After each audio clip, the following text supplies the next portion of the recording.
Yo, what's up, boys? I am back. Trump news, as always, predicting Trump every day, as we always do. Track, the political stuff that's been happening today. And also, trying to fight against all the socialist crazy fucks. Just trying best to promote capitalism. And, take down these stupid tankies, stay rid of these gaming wrecks. Two, that's the goal, so let's get straight into it. Okay. Let's get straight into it. We'll look at that later, sports attachment stuff. I'll look at that. We're gonna go look at that too, so give me a second. Just give me a second real quick. Just do something real quick and really get into it. Fixed. Lemons, Mike. Yeah, everything sounds good. How do I sound? Buttery, smooth. Enchanting. Like a sweet dream. Enchanting. Guys, that wasn't me earlier. That was a demon. I apologize. Thank you. It was actually me, but you guys, I'm looking at my payday 2 thing here. It says I have cash. Alright, give me that.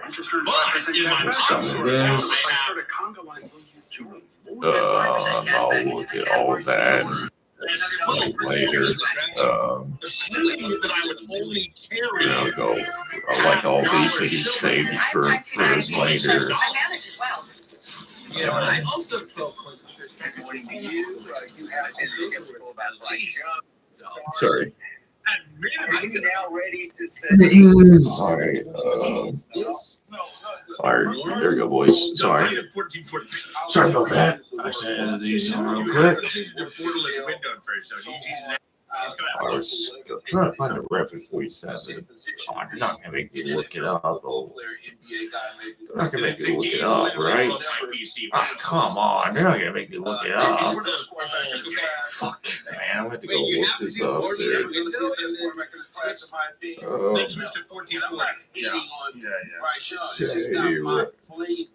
There's a lot grab it. There we go. That's it. I'll save this. So Trump did like a rally in Georgia. We're gonna go. Let's see all the clips. We're gonna start from the beginning, and we're gonna make our way, up to the top. So Trump is, last, basically this year he's going around across the country, and basically, doing midterm rallies for for Republicans in the midterms. So just normal Trump rallies basically. So that's what he's saying. Georgia, with thousands of proud, hardworking American patriots, that's what you are. And with your help in 2024, we earned more votes than any candidate in Georgia history. There's never been anything like it. It's so great. It's kind of crazy that he's and when I say that, I have to be careful because look at all the fake news back there. They will correct me. Oh, God. They will say, he said he earned more. If I didn't earn, if I was 2 votes short, they would say, he's lying, he's lying. They are sick individuals in the fake news. But I have to be careful. No, we weren't. We had more votes than any candidate in the history of this great state. And I'm very proud. I love Georgia. I've always loved it. And every day since, I've been fighting for the people of Georgia like no president has ever fought before. You're doing well, so we're going to keep it that way. And I'm thrilled to be back in the great state of Georgia. Yeah, so basically Trump is just, campaigning, basically the midterm, trying to keep the Republican Party's chance to win the midterms, even though the Republicans would be crushing the midterms if they just kept if Trump just kept his campaign promises. If he had fix the economy, stop all the reckless spending, not causing a war abroad, folks getting the criminals out, first, with the deportations, folks on crime. Find a way to make healthcare cheaper, right? Just kept his campaign promises, the promises he was going to do. He would have his poll ratings would be super high, and the Republicans would be crushing and cruising to midterm victory. But the only campaign promises was close the border. Besides that, the economy's still bad, inflation's still high. with a lot of tariffs, reckless tariffs he did, and also the water run. He started a water run, hasn't done that much to stop the war in Ukraine. Um, Israel Palestine, they're still going at it. They just don't really talk about it anymore, but they're still going at it. Even though they did, even with the hostage swap that they did, they were still kind of attacking each other. Still during that. Groceries are still expensive. Healthcare has gotten even more expensive. They're still doing reckless spending. Yeah. So we have with the Islamic Republic of Iran, and I call it that because let me tell you, they're getting hit so hard, and they want to make a deal. But I say they're not ready to make a deal. Because every time they make a deal, they want to change it and everything. They're not ready. They'll be ready very soon. I don't know how many times he said, "Oh, they're ready to make a deal. They're ready to make a deal," and he keeps saying they're desperate to make a deal, but then we keep attacking them. So I just wish Trump would just stop talking and just figure out ways for him to do. Just make his mind up. Are we gonna try and make a peace deal with them? Or we're just gonna go, fuck it, we're just gonna blow them with the skipper range, just do a full-blown scale war. It's make up his mind. I just don't wear, 8 changes every day. It just gets so exhausting, man. It really does. And it just, I wish, the Republicans would kind of call him out on that because it is just I just think it's just incredibly fucking frustrating that he constantly flip-flopping. I just wish the Republicans would tell him to stop. Just make your mind up already, man. That's all I want.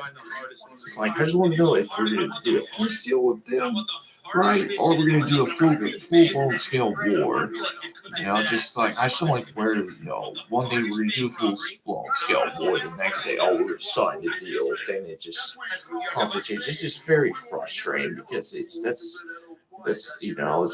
creates a lot of uncertainty, in the oil markets, makes pressure kind of, it's kind of strangling what it is with gas prices.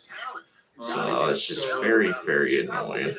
I'm sending you guys the code. Force base, which is an incredible place, but oftentimes very sad because that's where we bring the bodies of our great heroes, our great patriots, warriors. They bring them back to Dover.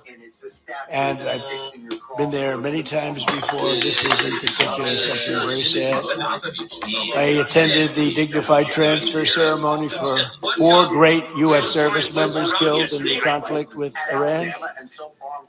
They returned to American soil at Dover. And one of the families happened to be traveling to Georgia. Beautiful family, beautiful wife and husband and brother-in-law. And I said, I'm going to Georgia too. Where are you going? She said, well, after this, they lost their beautiful son. We're going to Georgia. I said, so if you want, I'll give you a ride on Air Force One. And they said, wow. That's nice. It's very nice when you do that. One might ride on Air Force One. So today, I then said they were on Air Force One, and it's quite nice. And they said, wow, this is something, thank you so much. But they're heartbroken, they're heartbroken. But couldn't believe it. And they live very close to here. They live minutes away. And we're here today, and I said to them, celebrating the memory of their beautiful, this was a beautiful son. I read, when I go to Dover, I read charts and all of the young people. And some are unbelievable. Some are a little bit, they got a little bit of a couple of little bad things put in. This is a son who is like a flawless, perfect person. Beautiful, beautiful son. Handsome in every way. Brilliant. Respected by everybody. His sheet read so beautifully, and I told them that their beloved son, and it's His name was Lieutenant Tyler Feehan, and he was a person that was going all the way. He was going to be a general. He would have been a general very quickly. He was heading in that path. But I just want to thank Tyler's mother, Sherry, his father, Stephen, and his uncle, David. Great people. I got to know him a little bit on the plane and standing there watching this sight, which is,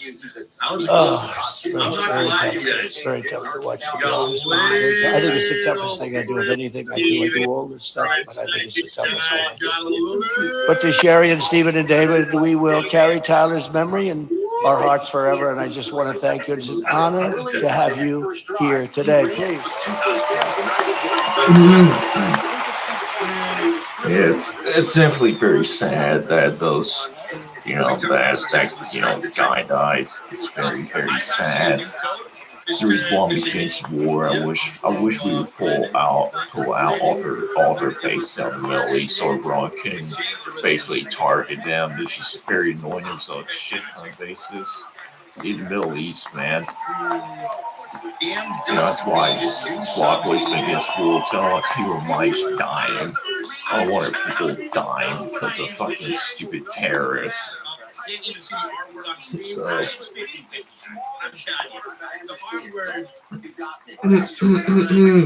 Thank you very much. You see the way everybody feels. Your neighborhood. This is your neighborhood. It's very nice that they get to see the way they feel. It's very nice to do it.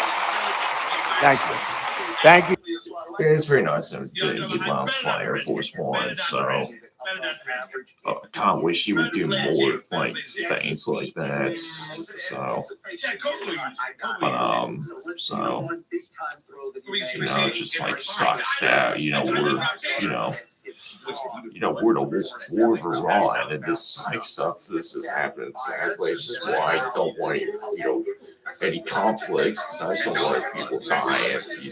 Like I said, I have a lot of friends who are in the military. I went to school with, they played football with. I have like some like in the Army, some in the Air Force, some in the like Navy, some like the Marines. I don't know. There's like, I think there's somewhere like, I don't know if somewhere like combat or, I'm not particularly sure. But even so, I don't want to like fucking die or anything like that. So I would be very upset if that happened. Today we're fighting to put more money back in the pockets of the hardworking American families. That's why, with the help of our incredible Republican majorities in Congress, we've done so much. I proudly signed the great, big, beautiful bill delivering the largest tax cuts in American history. At first, when this blank bill got passed, I was very happy, because, about the tax cuts, and more, doing like drilling. But like looking back, I kind of wish it didn't pass, because it just added $4 trillion to the deficit. It's like 1,700 pages long, and they put like a lot of stuff that wasn't fault, like in a spending bill, but then, in that bill, they're making cuts like Medicaid, they're making cuts like Medicare, it's like rural hospitals are suffering. Like rural hospitals are suffering, that's just like sucks. Just sadly the tax cuts haven't helped us. Our taxes actually went up this year because Trump did something to the IRS, like tax code last year, just like fucked it up. No, sadly, I've been seeing more money in my pockets, man. Or my parents haven't experienced it either. Hopefully one day we get to experience that, but right now we're not experiencing it. Everybody's kind of struggling at the moment. You guys aren't the only one that's struggling. You're all struggling, financially, with things are happening going on right now. So. 130,000 tipped workers right here in Georgia saved an average of more than $7,000 on their taxes, and that's because of no tax on tips. This past filing season, 130. Yeah, it's good. Like wages are like benefit when you like no tax on tips. That's great. I'm glad. There should be no tax on tips, but I'm saying that hasn't benefited me yet. The no tax on tips. I did a lot of overtime. Some other jobs I never got that because the bill wasn't passed when I was like doing it. Like even early in the year when the bill's already through and into the economy. I never experienced no tax on the overtime or anything like that. So all of you guys are experiencing no tax on tips. If you guys are like waitresses, so hopefully you guys are experiencing that. But it's sadly I need to experience that. So. 1,000 Georgia workers saved an average of over $3,000 thanks to no tax on overtime, and 500,000 Georgia seniors paid $0 on their Social Security benefits thanks to no tax on Social Security. Oh, no, I did. My Discord is ringing. I can't grab the code. Salt Lake City breaks. Tons Guys, more at Apple Oh, Card. wait, actually, my whole window. Go in the Hold on. direction. Hold on.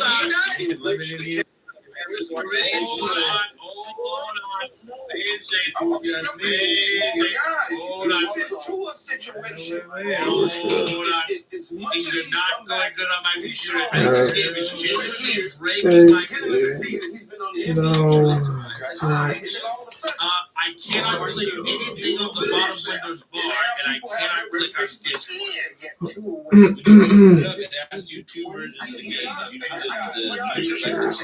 People living in Georgia currently save on federal income taxes close to $25,000 per year for eligible workers, but state income tax on tips will largely remain in place, which limit partial relief to 26. So it hasn't fully gone away yet. It's like partially for it's like it's partially. It's been like a partial relief, but it's not fully gone away yet. The federal policy for the One Big Beautiful Act, effective 25 to 2028, allows eligible tip workers to deduct $25,000 in qualified tips from federal taxable income.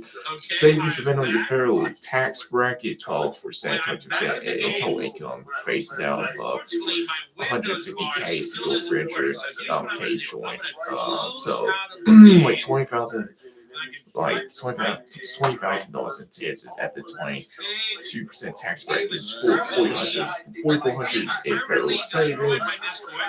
25,000 in tips at the 22 tax bracket is 5,500 federal savings. Nationally, millions of tip workers have claimed it with an average deduction over 7,000 in some data. Fees to tax on Social Security and Medicare is the 7.65 still apply on tips. This is the main source of no tax on tips in Georgia so far. Georgia has a flat state income tax from 5.39%, recently reduced to 4.99 for 2026. The state has fully confirmed it to the federal no tax on tips deduction for state purposes in the most cases. Tips remain subject to state income for tax for many fillers, limited relief in 2026 under HB 463 up to 1,750. In cashes can exclude from Georgia taxable income for 2026 through 2028, along with similar for overtime. This provides modest additional savings of roughly $85, $95 per person equivalent for those who qualify.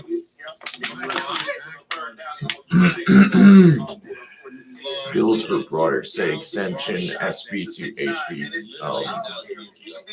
1316 have been introduced refined, but have not fully on comprehensive no tax on tip measures.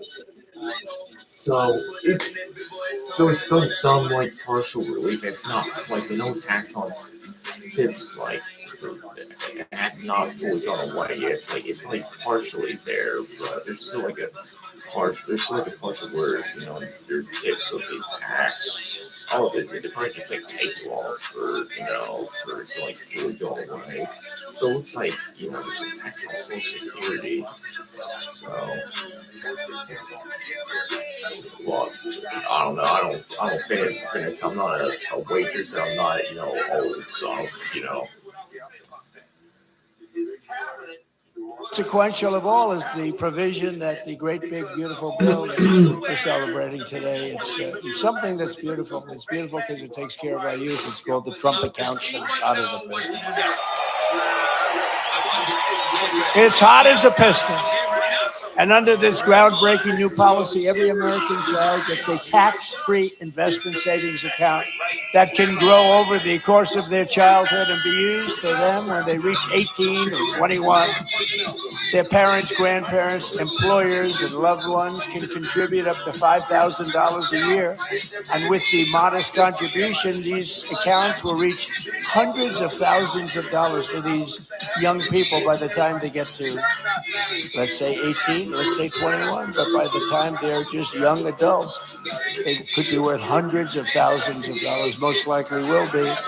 And for decades, Washington politicians gave our children absolutely nothing but debt. But the Trump accounts, we're finally seeing and ensuring that every young American gets a great start in life and a really fair shot at the American dream, which is what we all want. We all aspire to that. I think a lot of them wear Bobby's shoes all the time.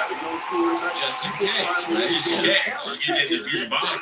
It's like wearing a mask. And under the system, every newborn child gets $1,000 deposited in their Trump account at birth. Think of that, from the United States government. Think of that. The government is finally giving money back to our children. It's allowed in casinos. We'll go look it up. So I just want to see like more of the details of like the Trump accounts. So I do like the idea of having like the account system like that's probably one of his like better things that he's done. So hopefully that's like a permanent thing. I think it'd be good. Sadly, I don't call it top 20. So I have some like friends have kids and they'll be eligible to do for like their kids' use. I think you should like invest into like your kids' accounts like into like stock markets and invest like on like for like for a gift for like safe for like school and stuff like that. So I'm gonna just look up these Trump accounts.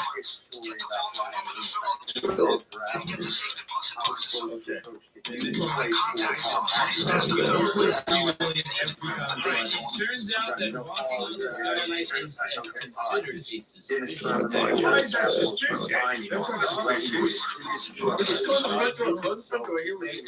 Try and see more details of these Trump accounts.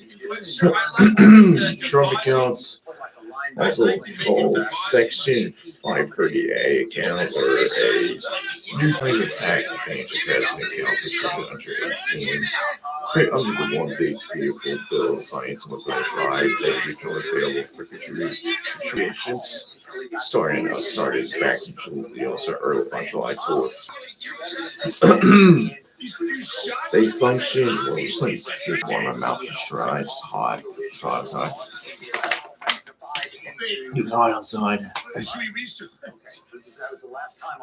They function like a custodial traditional IRA for kids with special terms for a growth period until the year the child turns 18. The goal is to encourage long-term well-being through the stock market, especially for younger generations. The key benefits government spent by eligible U.S. citizen, children born in January 1st of last year through December 31st of 2028 can receive a one-time $1,000 federal contribution for the Treasury pilot program.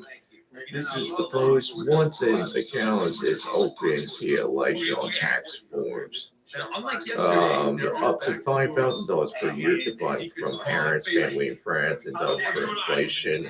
After 2027, no income required for the child. So, has its eyes on us. Employers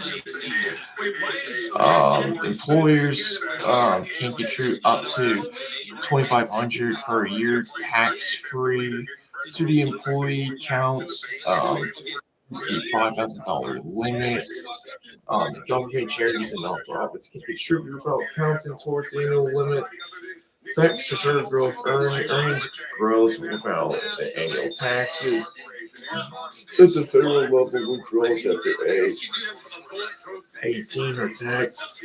Asset ordinary income, like the traditional IRA, low-cost investment funds, must be invested into the broad U.S. stock market, index funds, to ETFs, and etc. Tracking S&P 500 fees were capped at 0.1%. This well, simple, diverse, we call the exposure, the long-term compound potential, projects assuming historical market returns to significant growth. For example, $1,000 seed alone can grow sustainably by retirement. With max annual contributions, accounts could reach hundreds of thousands by over or millions over a decade. Multiple people in organizations can contribute some philosophic traffic pledges from the Bell Foundation talking low income or specific groups under the safe harbor rules for contributions with an annual exclusion after the child turns 18. The account refers to standard to IRA with normal rules. Yeah, seems like a good fan. It's probably one of the best things that he's done. I think it's a great idea to that you get like basically like $5,000 like tax free. You get $2,500 tax free from your employers. You can like you get fast into the stock market. You're so basically your kid after you turn 18 have some like money in like in savings from like investments like the S&P 500 or like Dow Jones. So yeah, I like this a lot. I hope that the government keeps that permanent. That's probably one of the best things I think it's ever done. I wish our presidents did actually agree with him on that. That's probably one of the best things that he is definitely done. So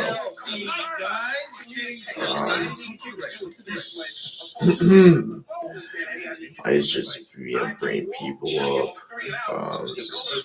Bring up the next generation with the power of freedom and American capitalism all over the world when it's done right. It's not always done right, but when it's done right, there's nothing like it. The radical left is actively trying to destroy our children's future with the disaster known as communism. It's communism. You gotta fight it. You gotta get rid of it, dude. Focus on the economy, sir. Get out the war. Focus on domestic issues. By another name, Stop right? these fucking As I said in my recent address at dude. Mount Rushmore recently, I don't know if anybody saw such a beautiful place. The communists want to take it down. They try to take it down. Focus on fixing healthcare. They want to blow it up. They want to take it down. They shouldn't be up there. These people are crazy. But communism is, in my opinion, communism is the single greatest threat to our country and its history, including even World War I and World War II, Pearl Harbor, 9/11. I think it's the greatest threat that I've ever seen to our country. These people are stone cold crazy.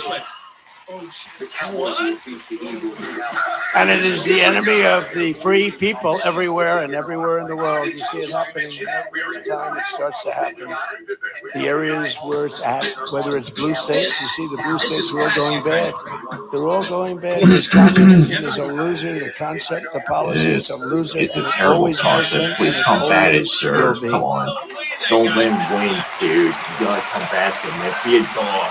Be the dog that you betray yourself as. Be an actual And they want to give everything away. You want free rent, you want free house, what they don't say is that a year from now, there'll be absolute squalor, turmoil, and death. And that's the way it's happened all the way. It's been thousands of years by different names. But that's the way it happens all the time. It's squalor, it's poverty, it's death, it's destruction. And that's why we declare again today that the United States of America will never be a communist country.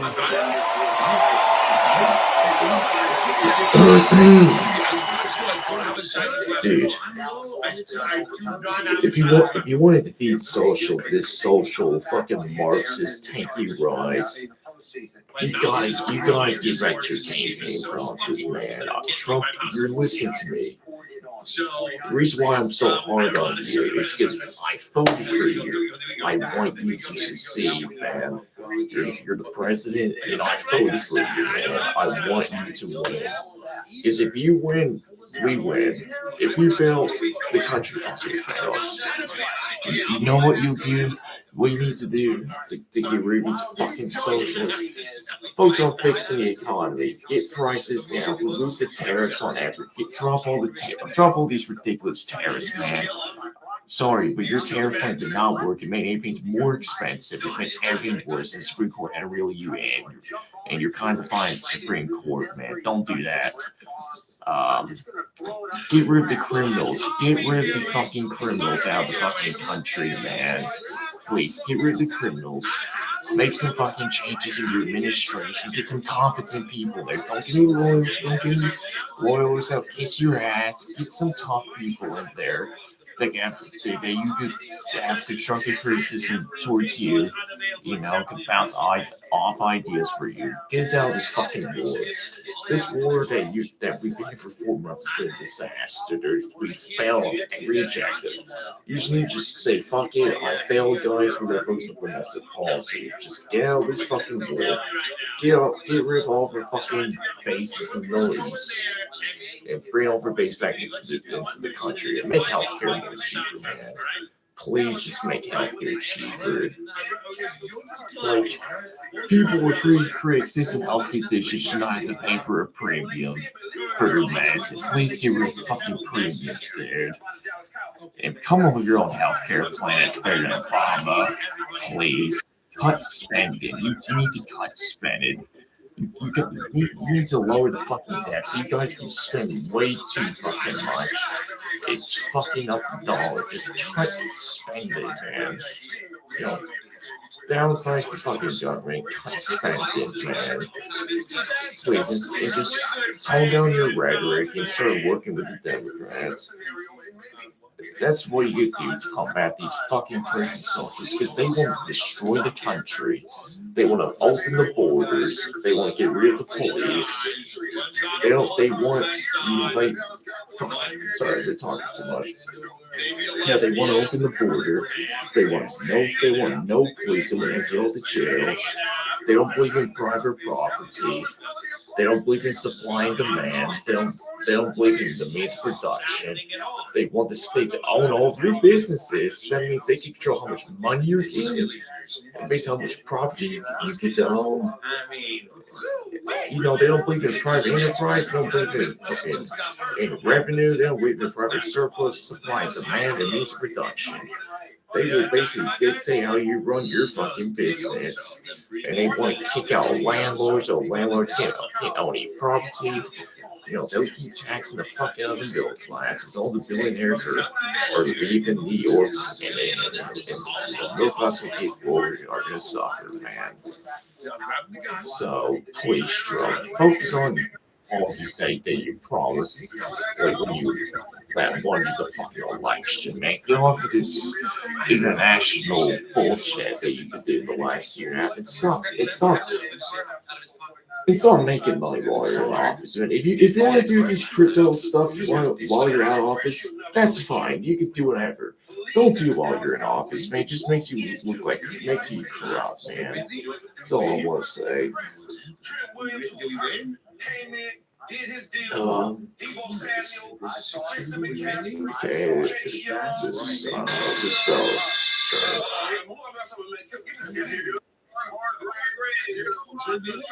Stronger than ever before, and I'm telling you, it's only going one way. It's going up. As long as we keep our current thinking, our current system, it's going up. If you go the other way, nothing ever succeeds. I made the statement once, with communism, everything turns to shit. Okay? It's true. Terrible thing. He's right. My wife hates it when I do that. She said you were doing so nicely, and then you had to use a towel. Communism does start giving a shit, man. Please, just focus on your fucking campaign promises. Then we won't have to worry about these fucking morons just taking over the country, man. I don't want these fucking socialists to take over, man. So I don't want that to. We have launched the war on fraud, led by Vice President J.D. Vance. He's doing a great job. You're getting there, surely they'll help you out. We ended Medicaid for illegal immigrants, and we redirected $50 billion to make the largest investment in rural health in the history of our country. We're getting hospitals built in areas. Well, a lot of hospitals have shut down because they did make some cuts in Medicaid and Medicare, and it's kind of as well the rural hospitals like in Iowa, they shut down like in Indiana, so it's not completely true. I agree. We need to expose all the fucking frauds like going like in Minnesota, like New York, California. But we need to get some like competent people that actually know how to like combat the fraud. Don't just be competent morons.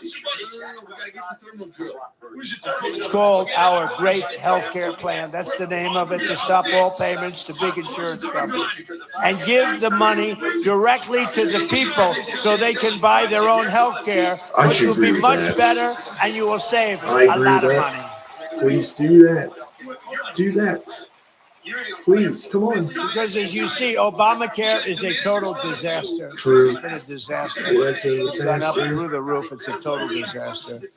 We want to spend. You should go redeem your first term. You should have come up with your own health care. What's happening is these insurance companies taking billions and billions of dollars, and they don't give a damn about you. And you go out and you get crummy health care at a price that's unaffordable. So we want to give you the money, and you spend the money, and you go around and negotiate. You're going to have money left over, so much better, and you're going to have much better health care. I agree with that. I hope he does that, because I agree Obamacare has been a disaster. You know, it's like there's some like positives, like you can't deny people, you know, like healthcare anymore. If you have like a pretty existing health condition, you can't deny them like healthcare. You know, that's like a W. But like the big negatives with Obamacare was that it jacked up people's premiums. Like example, you were paying like say $600 and it went to like I don't know, like $1,200. It's just kind of ridiculous. You know, then they were like finding people $1,000 a month that didn't have if they didn't have private health, didn't have healthcare insurance for their like employer. You know, that's just it's just like very stupid. So, but I agree. I think it should be up to the person how they want to do their healthcare. It should be up to if they want to get their healthcare from their employer, or if they want create like a separate account and they can decide how they want to do their healthcare. They create like a separate account and all their that money gets signed go to like paying for their healthcare. That's what I think it should be up to. I think it should be up to like the free market. I don't believe the government should like run healthcare because it's been a disaster. Just go to Europe. It's a fucking shithole disaster. You know, you have to wait a long time to get like surgery because they don't consider you like dying, so now you can do your surgery immediately.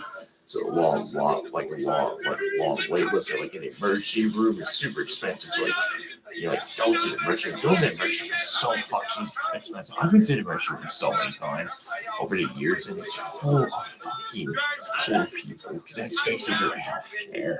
You have to wait a long time. It's just ridiculous.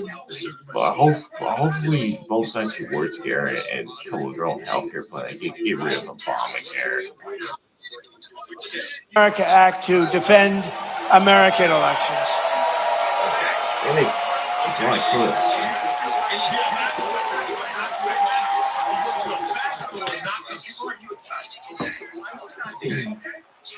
And I have to say, Mike Johnson and Congress have done a great job But we're having a hard time in the Senate. They've done a The Senate, terrible what they're job. They doing barely got is any legislation done not since right. Trump's been back in office. Congress is going to pass it And again. they have not They cut passed it 3 spending times. They're at going all. to They pass it keep again. sending money to other countries It's like like the Israel Senate and is a place that you Ukraine. send things when you want them That's to die. false.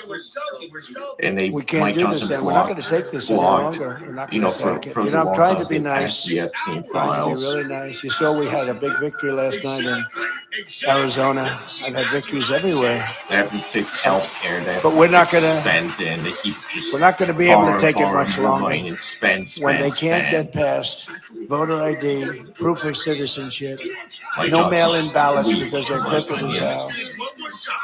So right now, Congress is working to get as much of our plan as possible into the budget bill to identify and really terminate. Look, what they should do, very simple. A lot of you don't know about filibuster. They should terminate the filibuster and approve everything. Because the Democrats are going to do it. The Democrats are going to terminate the filibuster as soon as they have a chance. I And thought then they're you going wanted to to approve Puerto terminate the Rico and filibuster. D.C. as a state. They got 4 more senators. They're going to end up with 12 more congressmen. They're going to get at like 40 electoral votes. If they are allowed to do that, by that time I'll be sitting home. And I'm not a big crier. I don't think you want to see me cry, you know? There's some people that do very well when they cry.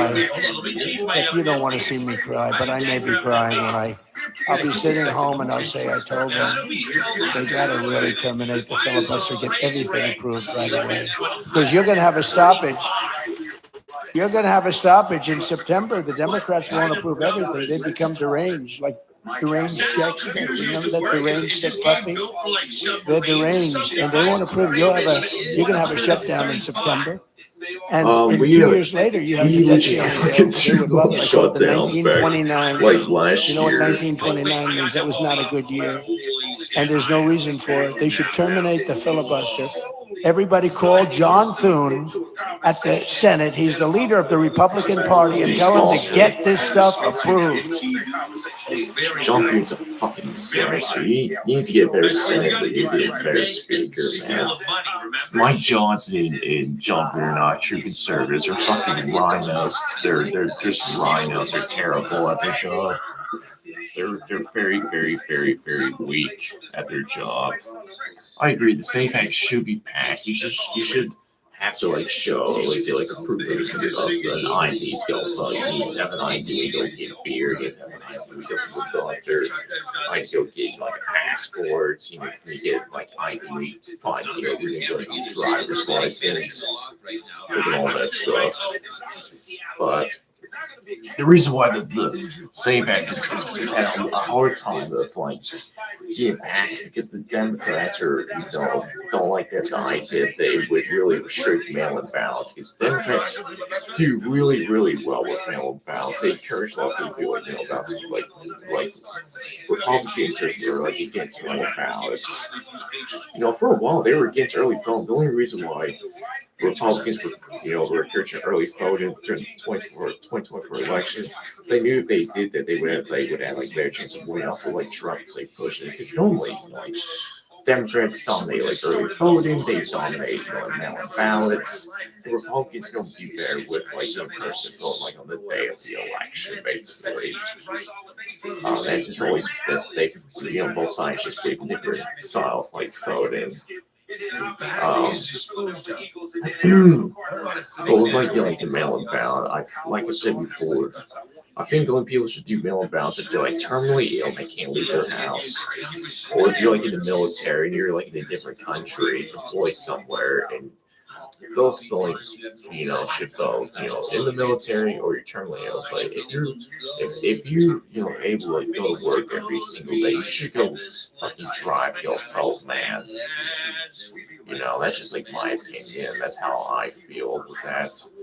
But the problem is with this like SAFE Act, they put like other stupid bullshit in there. It's like with the Trump big bill last year. They were putting like fucking stuff that wasn't like a spending bill for like the economy. They were putting like like $2 billion for the Iron Dome, like more money for like to like send to like Israel than some Thomas Master was some Congress person would put more sex changes for minors, dude. It's like fucking stupid. That's what they're basically doing with the Save Act. They're putting other shit in there that has nothing to do with like voting. I just wish that Congress didn't put like a million things in one fucking bill. Because Congress is you're supposed to actually read what you're gonna vote for. The problem is they're all reactionary. They just like look at the fucking summary and they say, "Oh, you're so good and this all no," but they don't actually fucking read for doing. Then they find out there's some stupid shit in there. Like, oh, I didn't know that wasn't But yeah, because you should have fucking read it, dipshit. So, yeah, that's like my opinion on that. They'll probably make some tweaks to this Save Act like they did with Trump's bill last year.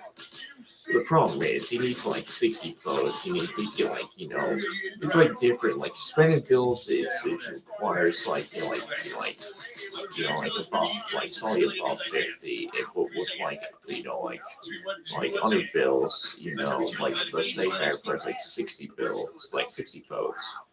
So there's like a couple of like Republicans that vote against it, but the problem is he's not gonna get like 7 fucking Democrats to vote for the Save Act because Democrats benefit from like mail-in ballots basically. So,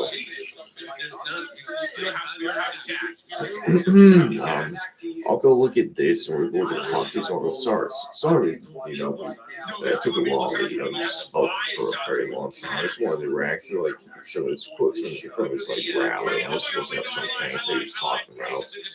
So disgraceful 198 Democrats just voted against banning members of Congress from trading swaps. They're corrupt. They are corrupt. We all know Nancy Pelosi voted against it. But I don't think any members of Congress, I don't think anybody in Congress, in the Senate, anybody who's like in the president's cabinet, and the president himself should be trading stocks, should be buying stocks, should be doing cryptocurrency, should be selling any products while they're in office because it's fucking corrupt. Nobody should in the government should be enriching themselves. If they want to do while they're out of office, that's fine. I don't care. But they should not be doing this while they're in office. They're kind of hypocrites too, because the administration, everybody in the administration is literally making money off of cryptocurrency scams, like pump and dump. Trump's got his own fucking like meme coin, so is Melania Trump. Like trying how much money. Think like Trump Jr. got like $630 million from the fucking Pentagon. With off, it's literally runs like one of the biggest like cryptocurrencies from like fucking Pakistan. So they're all corrupt, and also they're all doing insider trade, and they're literally like before they do like major attacks, they literally announce attacks after the stock market's closed, so they can make money off of it, right? Like someone in his cabinet, which you bet on, like bet like a shit ton, like the time of the day we were capturing Maduro, dude. It's just like it's so fucking corrupt. It really is. I really hope that the next administration does a fucking investigation on that shit. We cannot allow this administration to get away with the fucking shit that they've been doing. And no administration should be able to get away with this current one is doing. And also people in Congress too. Their salaries $170,000, but some of them worth like $100 million. We can't allow that to fucking happen. It's fucking disgraceful. And no politician either, or it's like the president, everybody's in their like cabinet should be making money off of foreign countries. They should not get money from fucking Israel or like, Palestine or Ukraine, China, and basically any fucking country, because I think it's just corrupt. Might be, I think Iceland is just like fucking treason too. But our government is just so fucking corrupt. All these idiots probably do insider trade. How much you want to bet that all these fucking morons do insider trading?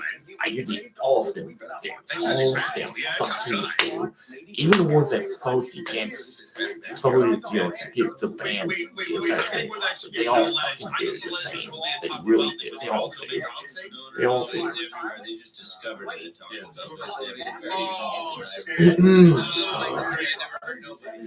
Alright, sorry that took a while. I didn't realize that's going to take me long. We're going to look at the Fox News articles. Then we're going to look at the Fox News like fits. Then we'll do some do like gaming reacts too. So I didn't realize that was going to take that long. There's just like these stuff for a while. And I was like looking up some stuff and I kind of went on some like tangents. I'm sorry about that. I'm just very opinionated about like a lot. This guy's still on the media on TV. This shit. I don't like my uncle. Can't stand it. He hates this guy, dude. He just can't stand him. Trump's lose great heroes as he tends to identify transfer of U.S. service members to Jordan and Iraq. It's so crazy that we saw a fucking base in Iraq, even though the Iraq War ended in 2011, dude. We should not have any fucking bases in the Middle East. We should have bases in our countries in general. All of our bases should be in the U.S., in my opinion. President Trump on Wednesday saluted the flag trade caskets of 40 U.S. servicemen recently killed in action in Jordan and Iraq while attending a dignifying transfer ceremony at Dover Air Force Base in Delaware. Trump stood along Secretary of War XF as a paid tribute to the first lieutenant James. He is 25 years old. I was only 5 years older than that. Of Ewan Beach, Hawaii, Sergeant Angel Ramper Seth, 28 years old, of Park, New York, and Private Isabel Gonzalez. She's a year younger than me. And Carol says, not far from me, who were killed in Jordan, and Sergeant Michael Emmanuel Swinton, the age of 30, from Fayetteville, North Carolina, who was killed in Iraq. Trump told reports that the servicemen were great heroes. We're going to honor them, and it's one of the hardest things to do for me. It's one of the most hardest things to do as president, but it has to be done. Trump added. All I'm going to say is we love you. We love your child. Trump said when asked if he had a message for the families, and that's why they're what they are to them. They're children. They're no games, no nothing. That's their child, and all you could is from out your heart. Fans, parents, and Stephen and Sherry told QUTV, Tuesday, no parents. Could have asked for a better son than Jerry likes before, and that's now your purpose. To that end, we're building a scholarship in his name, one meant to open doors to education for those who serve or hope to. We're starting with his death, cruelty, and we welcome anyone who lives to live. U.S. Central Command said over the weekend that service members were killed in Malwa. Sorry, I'm not good at pronouncing this. Malwa. Sorry, I'm not pronouncing that well. Salty Air Base in Jordan as SETCOM and partner forces defend against Iranian ballistic missiles and drone attacks. Swinton was killed while troops attempt to destroy down Iranian attack drone Sunday at a airbase in Iraq. Both incidents are under investigation. Yeah, it's still, like I said, it's just like very sad that they died, because we're in another fucking floor for war in the Middle East. It's just I get very pissed off when I see people like my age are dying because of their reckless foreign policy. It makes me very, very upset. They just died. So, seriously, anyone wants. This is basically the same moment. Just basically just like look at journalists and White House correspondents association speak truth to power in the new day with Trump. I don't really care about that shit. Fox News poll voters want major changes amid economic growth with this capital. Look at that. We haven't looked at any like Trump's equivalent polls in a while. In a minute, several findings in the latest Fox News poll show that folks are unhappy and want major change, which finds well. For Democrats, whenever President Trump's job approval remains at near record low, more Democrats are motivated to vote. Republicans have joined Democrats in advance and ran the economy. Exactly 4 in 10. 4 in 10 voters want dramatic revolutionary change, plus more VGB is ties to elites than the Democrat Party. Voters say Democrats can't handle income equality, plus 22 in healthcare, plus 21, inflation plus 10, and the economy plus 9, and foreign policy plus 7. Republicans hold the advantage on crime plus 7, while government spending. Democrats plus 3, national security. For Republicans plus 2, or more easily applied on immigrants and GOP. Had a minus 8 point mission April now. They were deferred at 1 point because we've gone out of control with it.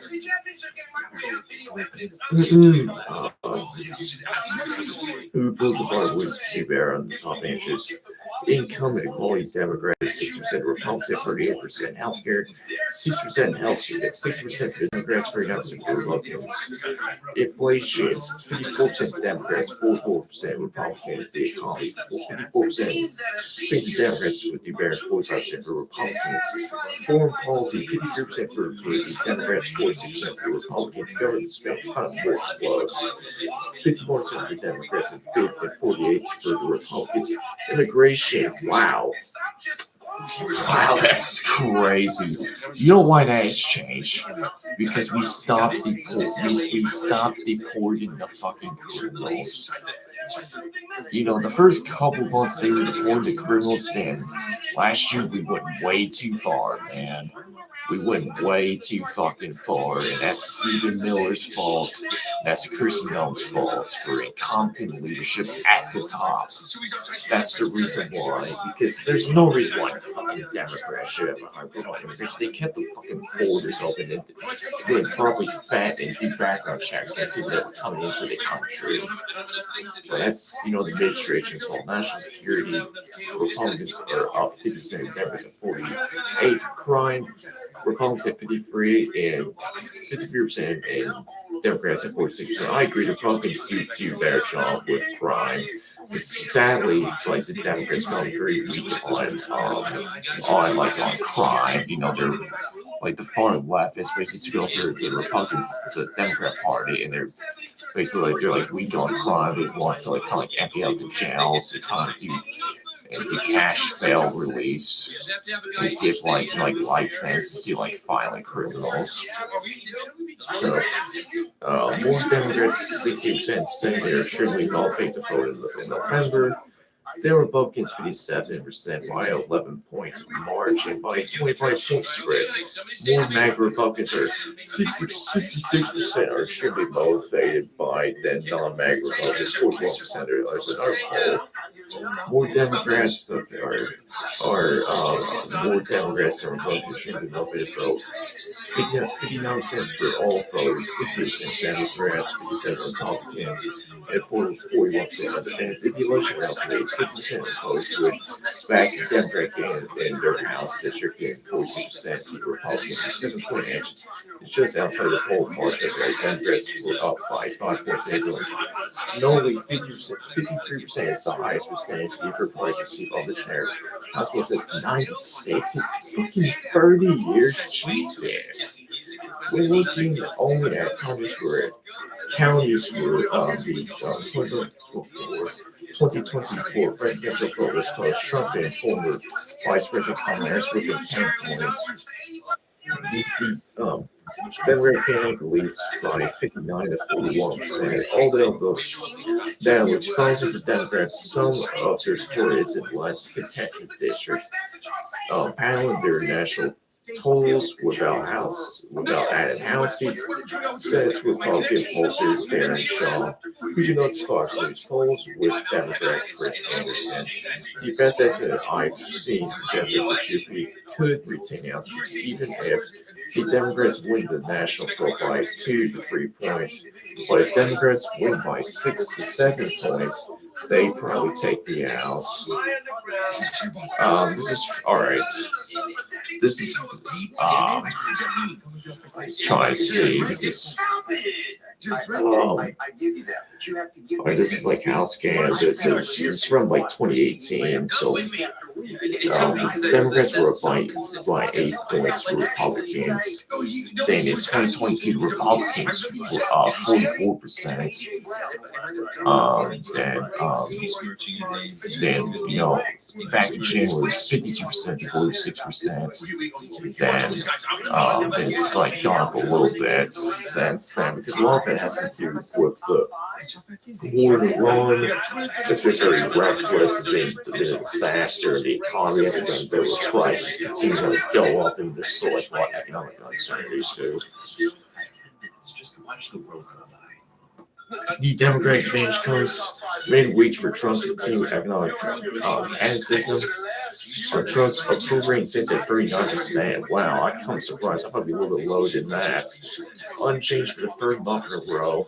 At one point, his low of 38% in October 2017. Trump's approval rating is a touch lower than former President Barack Obama at the same point. His secretary at 42% in July of 2014.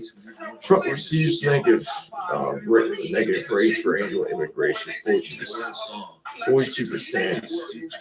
57% disapproval. It's got 34% on Iran. Jesus, it should be like a lot lower.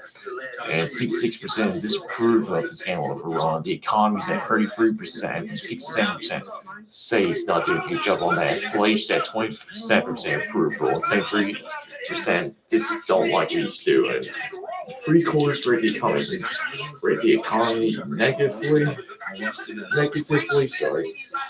about the same the past 6 months. Let's go look. All right, this is comparing the Biden and Trump. So if we look, this is of April of this is from 2021. So this is around after COVID. 29% improved the economy. Then it's ticked up by a point in 2021. Then it's went down once inflation skyrocketed. Then it ticked back up a little bit. Then it went way down. It went up a little bit. Then way down, way down. This is when inflation was like at 9%. Then it's kind of ticked up a little bit. Once inflation started, they kind of eased a bit. They kind of went back up. Then it went back down. Then went up a little bit. It was starting to go up. Then it went way down after after Trump won the election. They kind of went up when Trump took office. So this was the uncertainty with the tariffs last year.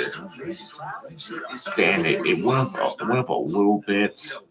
Because people didn't know what the tariffs were going to do. So, I guess, people were given it a chance. It went up a little bit. It went up slightly a bit. Then it went back down. It's gone down. Then it ticked up a little bit. Then it ticked up a little bit when, give me a second.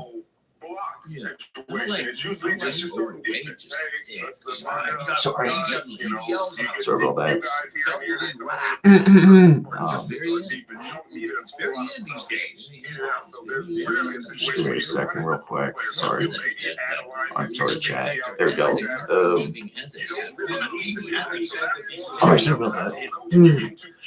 So we tick back up a little bit.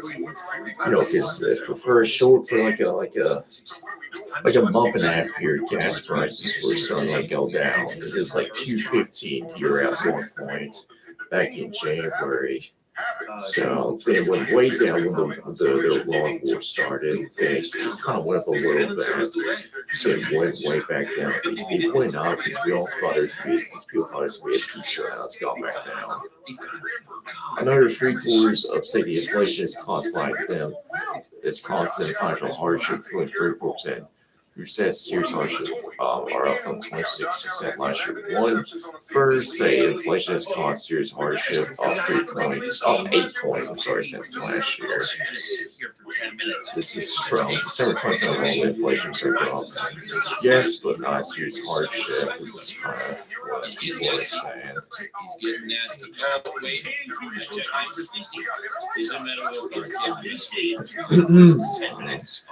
$54% expect the economy to worsen in the coming year. Only Republicans expressed optimism. 71% are fucking voters show up. Democrats say 5% independents. And 64% of Democrats expected to worsen. It probably will sadly get worse, especially after it would be a Iran war. This satisfaction extends beyond individuals' figures to both political parties and the broader economic system. Democrats and Republicans have surprisingly broad array of shared beliefs about politics today. Said Sean, but thank elected individuals answers to the elites. Well, thank the system is rigged. Both want to see new blood in office. We have new blood in office. We have young people with fresher ideas in office. Both who betrayed by their party, both disprove the members of Congress, and both want mandatory retirement age reduction. I think we really should have age fucking limits, man. We have term limits too. Except like fucking term limits, man. Some 7% say the Republican Party is closely tied to elite interests, while 55% say the Democrat Party, the 15-point gap reflects more Democrats and independents say the GOP is tied to elites. Yet, even Republicans equally likely to describe both parties are close elites. There's disillusionment in both parties. Many Democrats 40% and Republicans 41% say they feel betrayed by their party, and both feel primarily selling out to special interests. Perceptions that the political system favors elites are reshaping the future of the economy as well. The number you expect income inequality because that's how our economy works. It's fallen by 64 straight to 2014 from 62% to 46%, while they share who want government action. That's more than double from 13% to 30%. At the same time, it increased the number 65% think the country system is rigged in favor of the wealthy. Up 9 points compared to 2019. By 2-1 voters say it's more points like new people than keep those with experience. Overall, 19% say they want revolutionary change in the nation's government, while many voters feel substantial at 38% or dramatic 23% change. Almost twice as many Democrats, 15%, as Republicans, 28% want dramatic or revolutionary change. Nearly 7 in 10 voters disapprove of both Democrats and Republicans in Congress. Let's go look, shall we? This is 2005. This, when Bush was president, 40% approval for the Democrats, and 50%. This is like disapproval. So the Republicans, were very unpopular. because of the handling. The reason why, the Republicans were viewed negatively, more than the Republicans back in 2005, is because of the handling of the Iraq War, of the Afghanistan War and the Iraq War. George Bush got us into the Iraq War in 2003 under false pretenses. I think there was like weapons of mass destruction. Clearly, even though it's intelligence, there's no evidence. And also just handling of how it's handled with like Social Security, trying to sell Social Security kind of backfired. And its handling of the Hurricane Katrina was also bad too. Then it went down to 48%. Then it went up to 49%. So it's like, as you see, it's gone up. It goes up and down. Then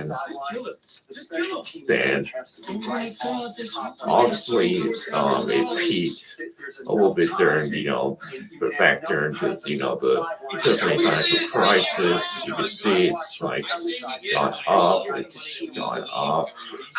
It went up a little bit when Obama first took office, and when Obama was in office. You look, and it really peaked in 2013 because this was the start of the Tea Party movement. This was around Occupy Wall Street. It peaked, this, was during the Tea Party movement. This was during the Tea Party movement. This was around the time of the Occupy Wall Street. Then it went down. Then it went down. So let's see in 2016. 2016 is when Trump was first serving office.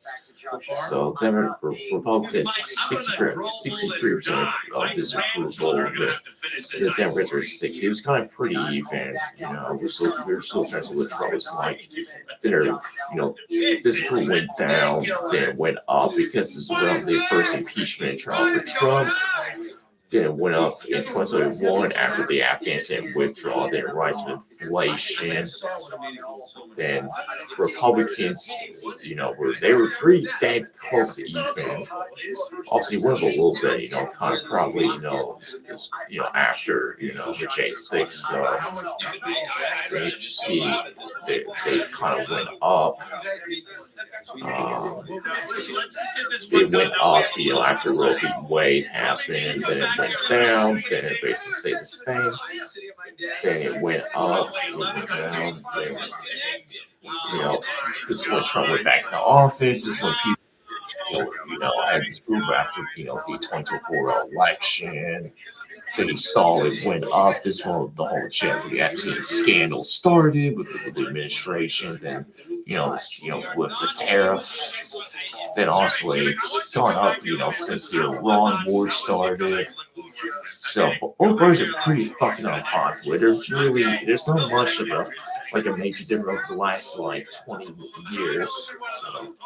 So 32% of Republicans disapprove of their party's lawmakers, while 39% of Democrats disapprove of theirs. More than 8 in 10 independents disapprove of both. Fully 80% support a mandatory retirement age. The language comes up to 20 points. I agree that there should be a retirement age, should be an age requirement.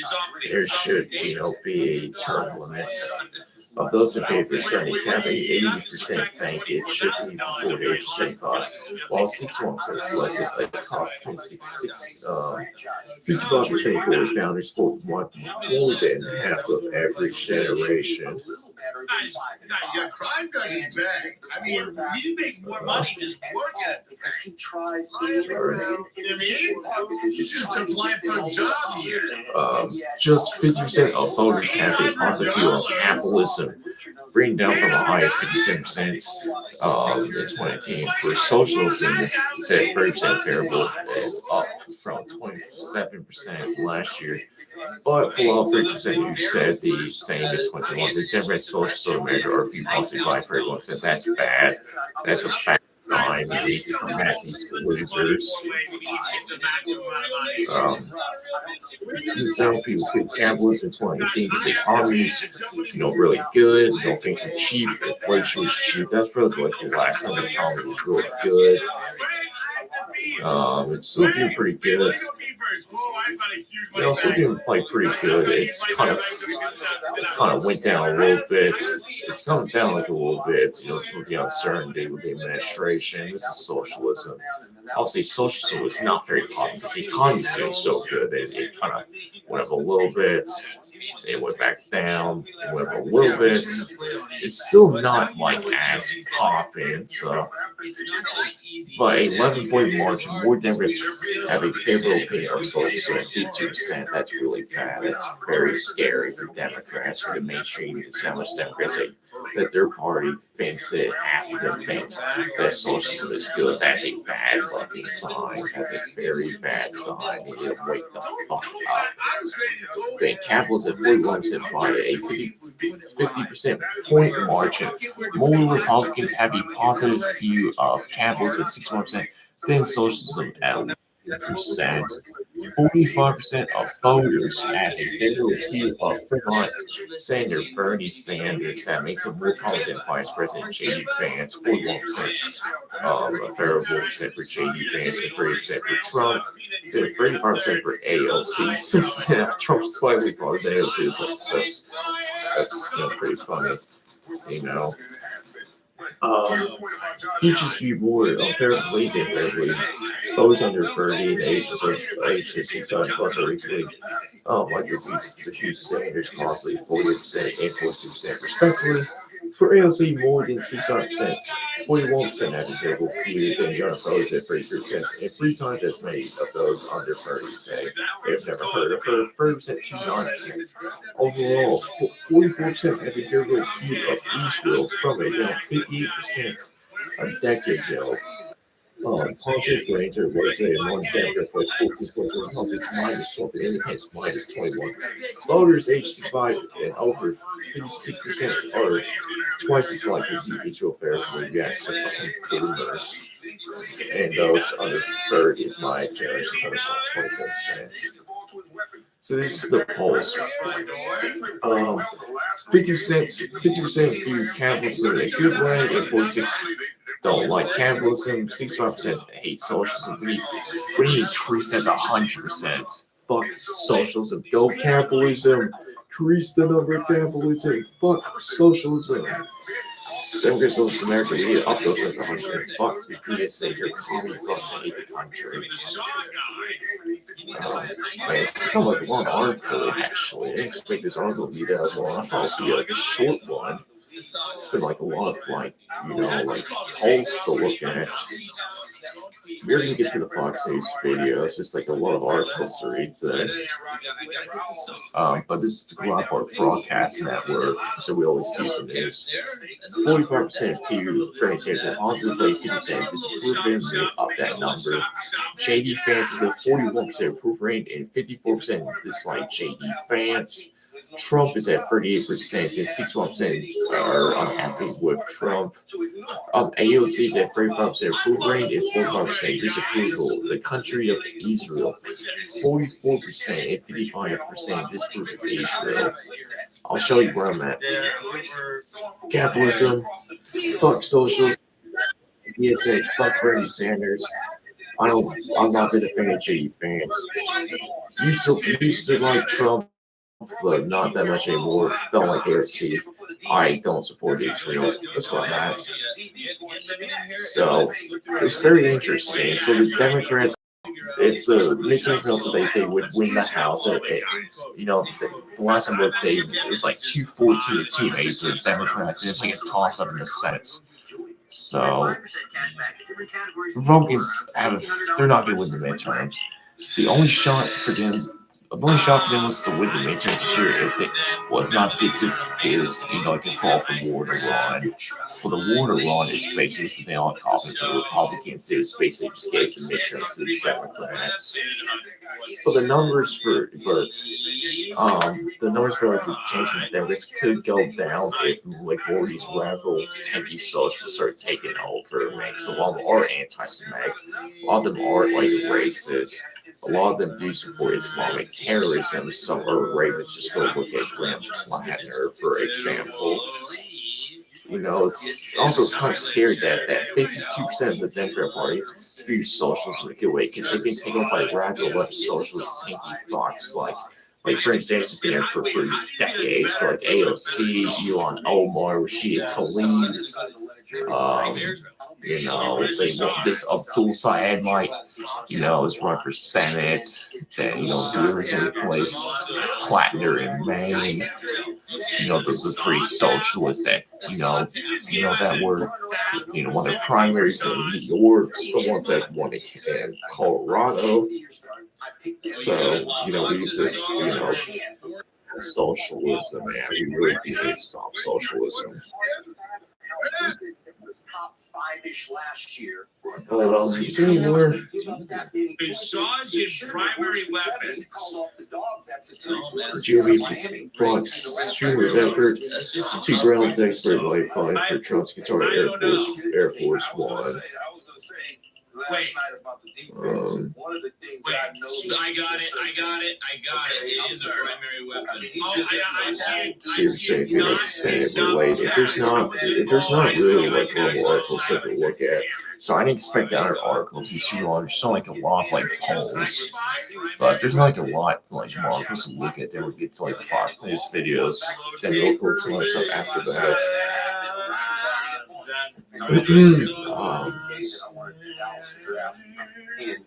Exclusive Josh Hawley to introduce a bill blocking USPS executive bonus over mail delays. Likely plan their replacement reservice bonus on democracy commented by them. What did this Troy Jackson guy say? If you look at it. Former Maine Senate President Troy Jackson will receive replacement to Graham Platter on the Democrat ticket for U.S. Senate, as a long history of emphasizing the importance of democracy. Despite being to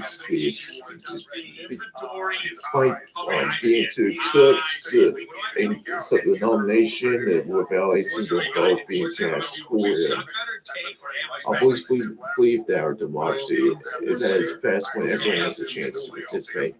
We're very agree with you on an issue on Jackson post on exit 2020 leading up to the Maine Democratic primary. Jackson, a fifth generation Walker who ran in the Democratic primary for governor and finished third, has echoed the Senate on many occasions, stressing the importance of voters being heard. The work of our democracy is one consistent engagement. Jackson posted on X in 2024, the same year he wrote, our democracy hinges on our ability to participate in a free and fair elections and our ability to set the results when it doesn't go our way. This is what this really looks like there. I believe in my heart that our state is at its best when everyone has a chance to make their voices heard and fully participate in our democracy. Jackson posted on X last November.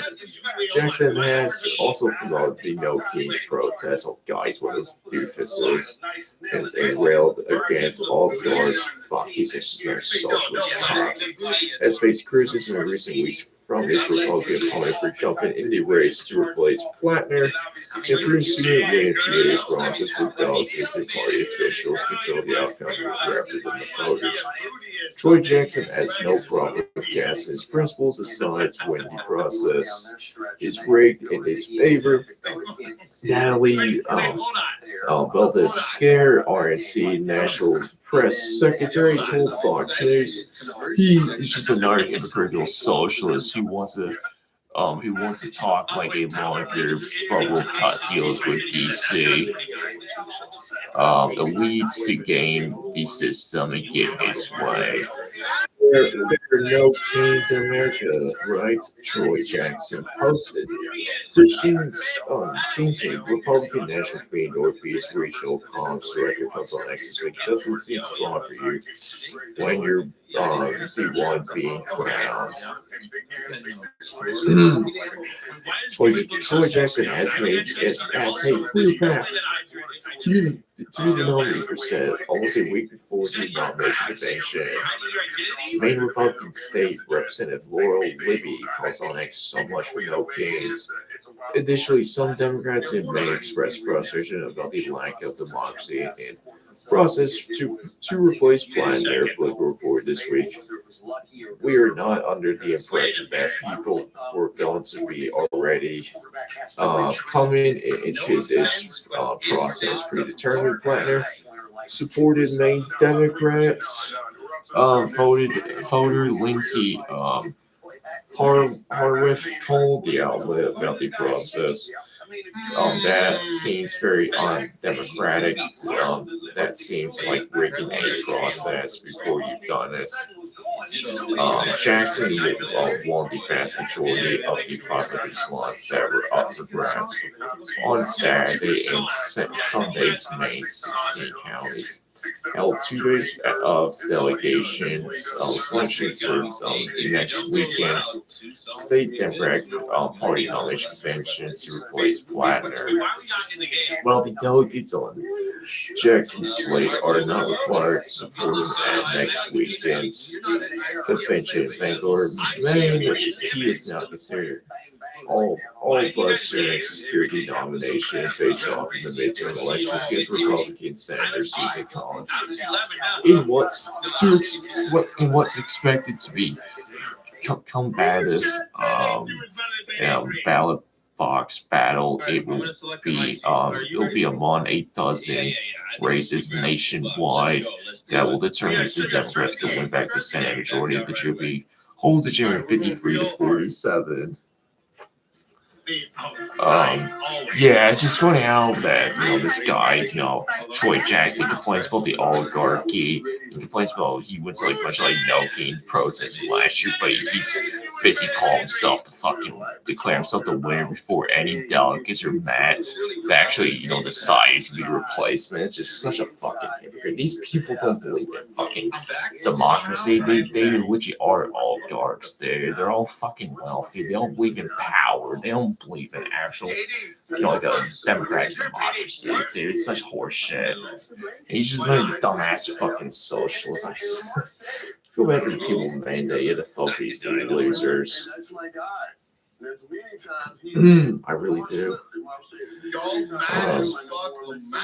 New FDA moves are boosting American jobs, protect their massive supply. There's not anything else in the article to look at. We're going to go straight into the Fox News videos. So I'm going to watch 3. You already saw this one. Alright,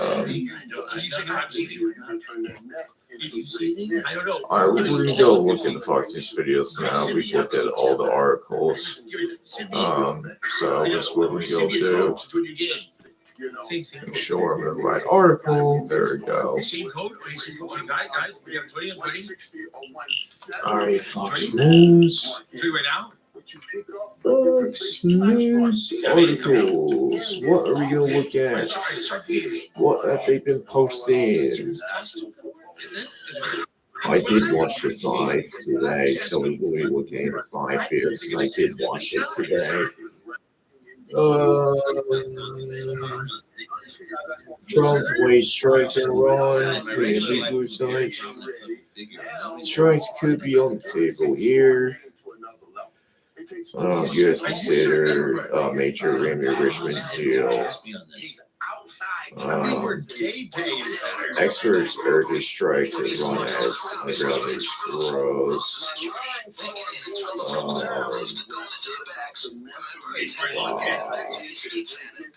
Go look at this one. Secretary to Myanmar to potentially re-engaging with the junta there or cooperating on issues like rare earths. What's the We're gonna look at free collections Trump videos. administration Trying to towards figure out Myanmar which and one we really look at. We'll watch this well, one first. I don't have any Like, go announcement from for you on there. that today. It's a policy that we're still developing in many ways. Obviously, there's some conditions that have been shifting with regards to Myanmar or Burma over the last few months that we're keeping an eye on and see if there's opportunities to engage. Obviously, we still have many concerns about some of the things that have happened in that country historically and in the past. And there also remains the question of how receptive and open they are to the relationship with the United States as well. So these things are still being worked on, but I don't have any announcement on that today other than, they were here and they were present today, and I'm glad they were here, and I said that in our forum. But it's not a place we have a long history of engagement in recent times. So if an opportunity presents itself to do something that serves our national interests, we'll explore it. But there's still some work to be done in that regard. Okay, guys. You confirm that the White House will be announcing a nuclear deal with Saudi Arabia today? I don't have any news for you on that today, but maybe later today. Once Washington wakes up, or if there is an announcement, I promise you you'll know about it. Okay? Thanks. We're going that way.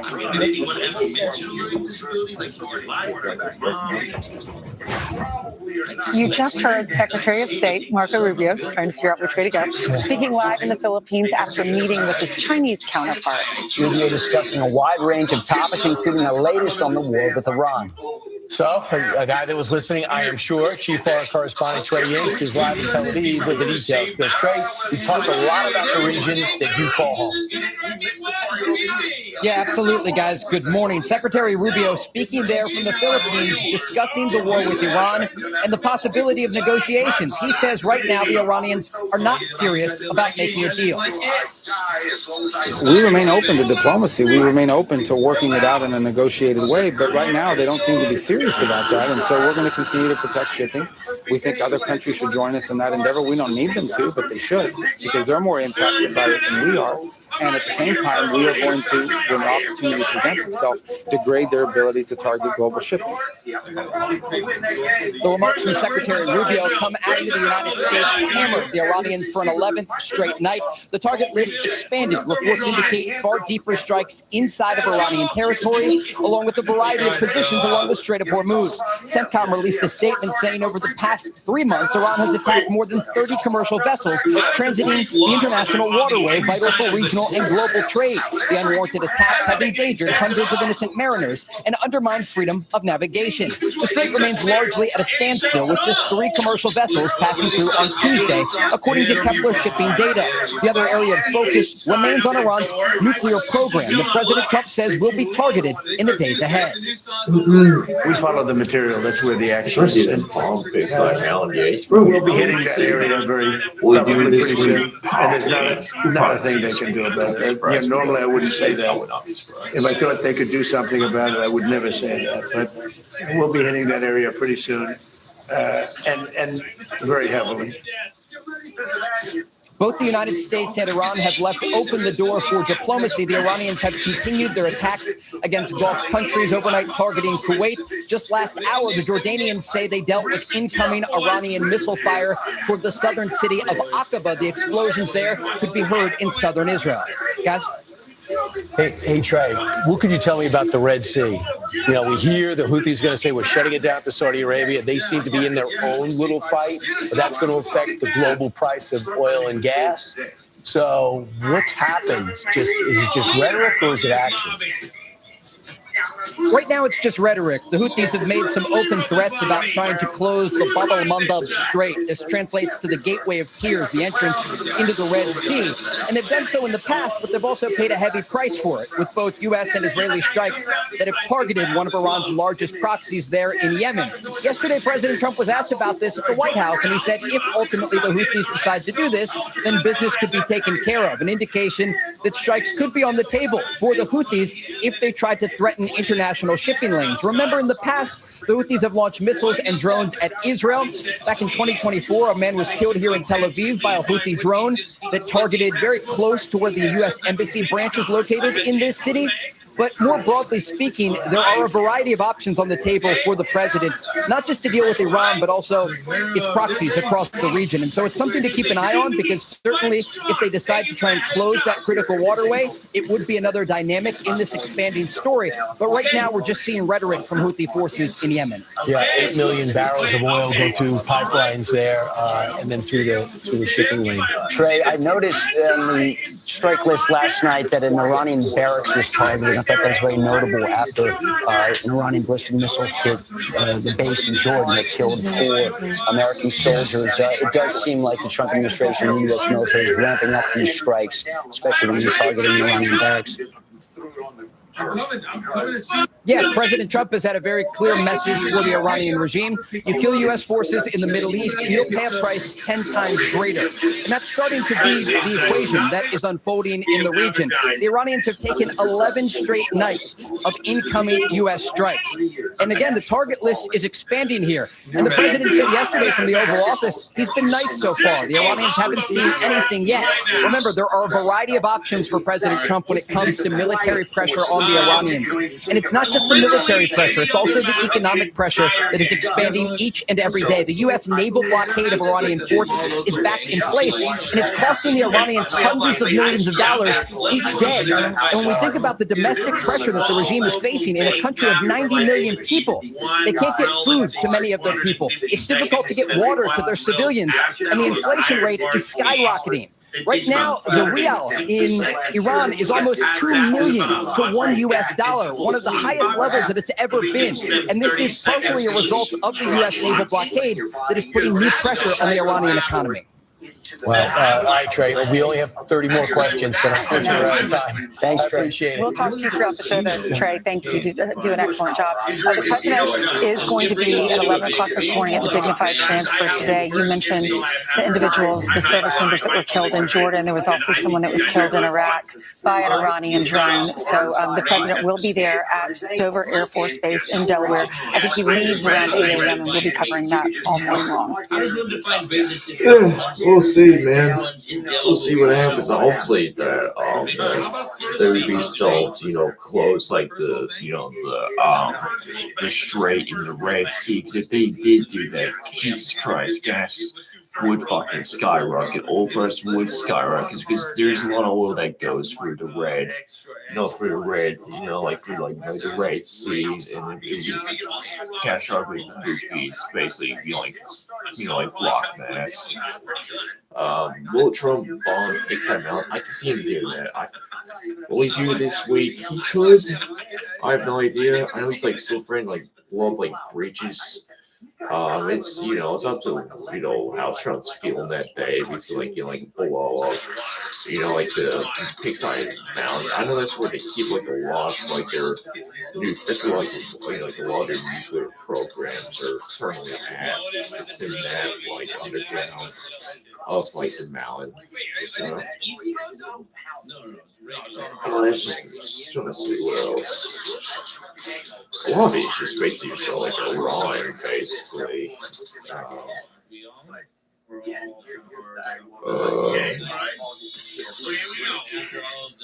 This is basically some Benjamin. So basically, Solomon gone to Egypt, basically, wants to arrest Benjamin Netanyahu. Obviously, he doesn't have the power to do because he's only the mayor. It's up to the president. And honestly, Trump's very close with Benjamin Netanyahu. We just gave more money to send to Israel, and now we basically just passed it up, and we're going to keep collaborating militaries with Israel. So Trump would never arrest Benjamin Netanyahu. It's never going to happen. And also, what's so crazy that somewhere in Madonna, someone in his cabinet trying to meet with one of the Iranian fucking leaders, dude. You can't do that. It's not just a local government can't do that. It's up to this, only federal government. Dude, he's catching a lot of flack from what he was saying was go watch it. As mayor, New York City would arrest Benjamin Netanyahu. This is a city that our values are in line with international law. It's time that our actions are also. Even though the U.S. is not a signatory to the ICC. No, it's time that we actually step up and make clear what we are willing to do to showcase the leadership that is sorely missing in the federal administration. My administration has reviewed every avenue available under applicable law to determine whether New York City could execute the International Criminal Court's arrest warrant if Benjamin Netanyahu came here. It is clear that we do not have the independent legal authority to enforce this warrant. Well, that's New York City's Mayor Zoran Mamdani having to backtrack on his campaign promise of executing an arrest warrant for Israeli Prime Minister Benjamin Netanyahu after the realization that his government has no authority to do so. Many told him that when he made the promise. And the mayor has long accused Netanyahu of genocide in Gaza, a charge that Israel rejects. Mamdani is doubling down, demanding the federal government arrest the prime minister on war crimes following a 2024 warrant issued by the International Criminal Court. Here's the problem. The U.S. does not recognize the ICC. And when pressured on the issue earlier today, the mayor reaffirmed his stance. In the video, I made very clear, as I have before, that my interest in executing that warrant is not specific to Benjamin Netanyahu, but to anyone who they put a warrant towards for war crimes and crimes against humanity. Mamdani has long alienated the Jewish community with his criticism of the Israeli government. This comes as anti-Semitic incidents in New York State rose almost 500% in the last decade. Mamdani's New York City accounts for almost 75% of New York's anti-Semitic assaults, harassment, and vandalism. A Jewish human rights organization is sounding the alarm on Mamdani, saying that this is no longer about Netanyahu. An excerpt reads this way: at a time when Jewish New Yorkers are experiencing alarming levels of anti-Semitism, harassment, and intimidation, they deserve a mayor who refrains from fomenting hatred against the world's only Jewish country while maintaining the fiction that this is not anti-Jewish. The same day, Mamdani doubled down on Netanyahu. He called out the entire Democratic Party. Mamdani stoked the flames of division within the party while speaking with Rolling Stone magazine. What is the Democratic Party if not its voters? And if you look at what Democrats are voting for in New York 13, in New York 7, in New York 10, and you say that that is not representative of the party, it may not be representative of what has effectively become our party, which is something that's run by well-paid consultants and big money interests, but it is representative of what Democrats themselves want to see. Well, it's as if it was meant to be, because precisely a few moments ago, the Wall Street Journal published Paul Morrow's piece on this very matter. Mamdani's foiled plot to kidnap Netanyahu. If he so much as tried, he might have found himself facing federal felony charges.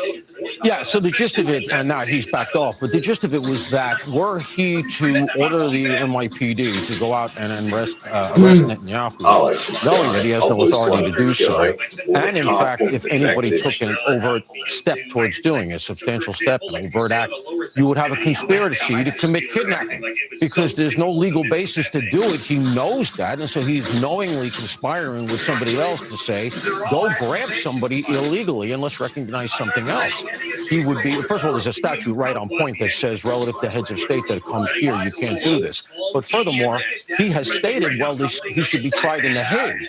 So under his theory of what he would do here, as he was doing this performative nonsense that he has to know is not going to fly, he's going to kidnap Netanyahu and then put him on a plane and send him to The Hague to be prosecuted.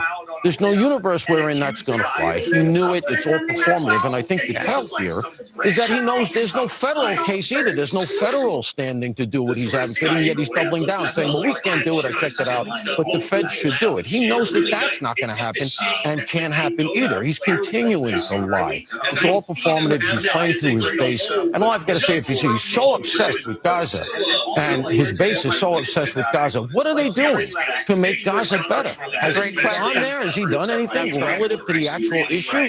Done nothing but grandstand. It's all performative. Let's just hope this DSA stuff comes and goes, because it's nothing but a drag on the American experience. And absolutely, accountability matters. I think it matters what you say on the campaign trail, and when you mislead your voters, and that's what he did. Listen to Martha McCallum when she challenged him when he was running for office, suggesting he couldn't do this. You would arrest him if he came here if he were mayor? I've said that this is a city that believes in international law, and this is a city that wants to uplift and uphold those beliefs. What towns in the United States could you arrest him on? As it has for Vladimir Putin, I've said that I believe that we should uphold arrest warrants by the International Criminal Court, and that we should do so only in abiding with all of the laws in front of us. I'm not going to make a new law to ensure that we can actually do this. We pushed on this and a number of other promises, Harris, and I wonder if his supporters feel misled. Well, he says he's not going to make a new law. That's not breaking news. Of course he's not going to make a new law to be able to arrest Netanyahu. He can't. Look, this is stunty. It's exactly what you said. But this is what socialists do when their policies don't work. They have to create some sort of something that talks to their base and says, look, I'm doing something for you. I'm working in the same hate lane that you are. Let's all hate Jews together. We're in it together. By the way, you don't get all that free stuff, I promise. You don't get those policies that actually deliver. And by the way, let's also hate rich people until they leave. I mean, this is stunty, but it's also bad. It's bad for the city. Yeah, and Mike Huckabee made no two ways about it. Of course, ambassador to Israel. Would be easy to say New York mayor is just an ignorant bigot, but he is not dumb. He's an evil anti-Semite who deliberately lies about serious things like genocide, and then he went on. Yeah, he's an anti-Semitic, conniving communist. Look, since the three of us especially, since we have to live in this anal gland, I want to point out a hypocrisy that this mayor is trafficking in that's very insidious. So recall when he issued an executive order here to ignore warrants issued under ICE's directive. He said it was a quasi-legal, extrajudicial process. It had no application here in the city of New York. What do you call the International Criminal Court? But somehow a warrant issued by them, he said, with such grave consequences that he has to take seriously. But he refused to take seriously all of the warrants issued by judges having to do with illegal immigrants in this city that resulted in additional deaths and rapes. For example, the guy, after raping someone at La Quinta, after he was locked up at Rikers for 5 minutes, then ICE issued a detainer warrant for him. A judge issued another warrant. But what happens under Mamdani's watch? He goes free and he rapes another woman on Coney Island while his accomplice beats with a pipe her boyfriend who tried to intervene. The 19-year-old illegal immigrant that, while getting to ignore the warrant, murdered a 28-year-old. The list goes on. This show isn't long enough for me to list the warrants ignored under Mamdani's watch here, flying in the face of New Yorkers' safety here for his joke of a stunt about Netanyahu that all it does is furthers the fact that he is anti-Semitic, anti-Zionist, anti-Israel, anti-Italian, and everything else under the sun. Well, his wife is also pretty racist. If you look at some of the tweets that she has favorited in the past, it's interesting because he wants to arrest Netanyahu, but somehow I have the feeling that if he could, he would give Nicolas Maduro the key to the city. That Venezuelan socialist who is in a Manhattan jail. Yes, that's right. What a juxtaposition, of course, one that we will follow. Well, yeah, it's pretty crazy that Sullivan that Donnie wanted to resonate.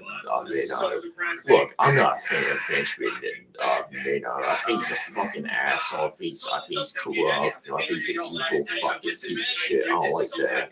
He's basically kind of like dragged like a lover presidents like get involved in his wars. He basically Trump of starting the war to run. He's forced us to like send money into his back pockets. He's basically held our politicians hostage and our foreign policy hostage to, he's basically, I don't like that. Also, he's like committed like a lot like war crimes where he's basically like trying to cut like foods like Palestinians. Also, I don't hate the Chiefs from Palestine. It's not my issue. I don't live over there. But man, Donnie like knows that he's not the authority to harass like a fucking foreign leader. So he's a fucking mayor. Even the governor of New York can't do this. It's up to Trump. Do you really think Trump up to the actor and say, yeah, go arrest him. No fucking way. He's like boys with fucking Benjamin Netanyahu. And everybody in the fucking government, sucks Benjamin Netanyahu's dick. Anyway, so, and also it's like truly problematic too, man. That Mandoni's wife basically, like said that she was okay with October 7th. She's made like a lot of anti-Semitic comments. And also, he wanted to like get rid of like a lot of like Italians too. So yeah, he's just like he's just like a dude, he's just like a moron. That's socialism for you boys. So like I said, we need to come at socialism, man. We need to stop fucking socialism. I am working my ass off and you should too to get rid of socialism. I will keep fighting to get rid. I will fight to the near death till we stop socialism. We need to combat it. I will keep fighting to get rid of the rise of socialism and keep on the fucking pro-capitalism, train. So, and folks like American first. See you everyone. We just finished watching that. And just more about the Arizona we just look at. I already watched the 5.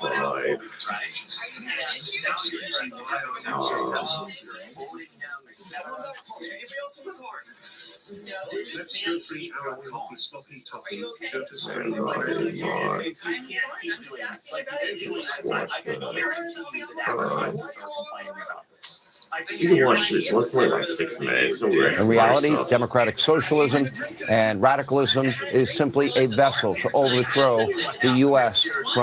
of our country from within.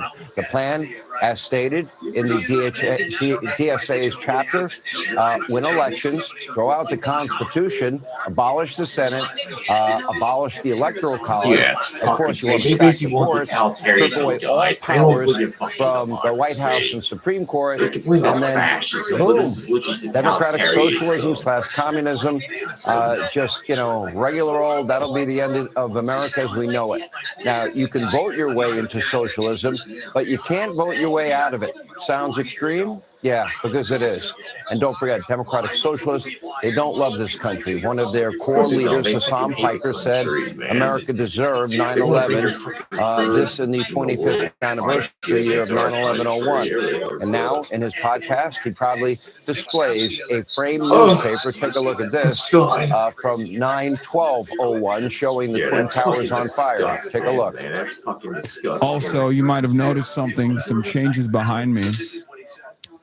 I finally framed the Cutie Cinderella newspaper from 9/11, the morning of 9/12, the newspaper right there. The newspaper that covered 9/11. It's now officially sitting behind me, and I moved the North Korean poster.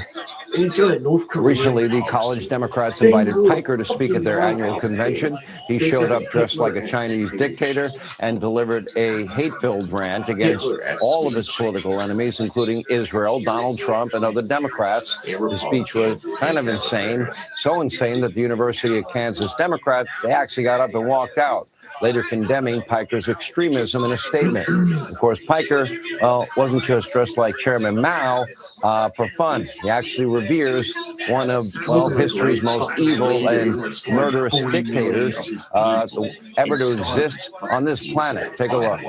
They clipped me talking about Mao Zedong, up by a cop who thought I was like making fun of Mao Zedong, which I never would and never will. Mao Zedong is a one of the great leaders of this world. Okay, a man who changed the entire universe, the entire planet. He did. He changed the trajectory of history. He is the founding father of the People's Republic of China. Mao Zedong gets this same level of credit that the founding fathers do for America. Now, tens of millions of Chinese citizens actually died under Mao, many due to starvation. Many more died in political prison camps or at the the barrel of a gun lined up against the wall. Now, this is what democratic radical socialists want to bring to America. Now, Jon Stewart, he's all smiles, kicks, and giggles, laughing it up with New York City's communist mayor. Take a look. You know, being a Muslim democratic socialist, I thought it would be pretty straightforward. You just sound like, well, what if I label myself something that scares people the most? I'm a Muslim democratic socialist. You scare them twice. And I'd like to run your public transportation system. Oh, okay. What happened to the free buses anyway? And now, according to Jon Stewart, there's no need to panic over the rise of socialism. It's just a populist economic movement. Apparently, Jon Stewart is thinking that the left doesn't actually support the radical policies stated in the DSA's own charter. Take a look. We're in that same place now where all these new ideas, suddenly the Democrats are like, these democratic socialists, they're crazy. And you're like, well, but that generally their crazy ideas aren't where the energy is. The energy isn't around like, we shouldn't have prisons or borders. The energy is around a belief that they're economic populism. And when you call it socialism, I think it's a misnomer. Like in the same way that if you call Social Security socialism, that's kind of a misnomer. It's about strengthening a safety net for a country that has suffered too long overvaluing capital and money and undervaluing labor and work. Now, the energy is about open borders, defund, dismantle, no bail laws, reimagine the police, a lot of energy on all of those topics. They do support these extreme goals. They do hate America as we know it. They do want to upend our Constitution. They do want to replace capitalism with socialism, communism. And so far, 35 DSA-backed candidates now have won primaries all across the country ahead of a very important midterm come November.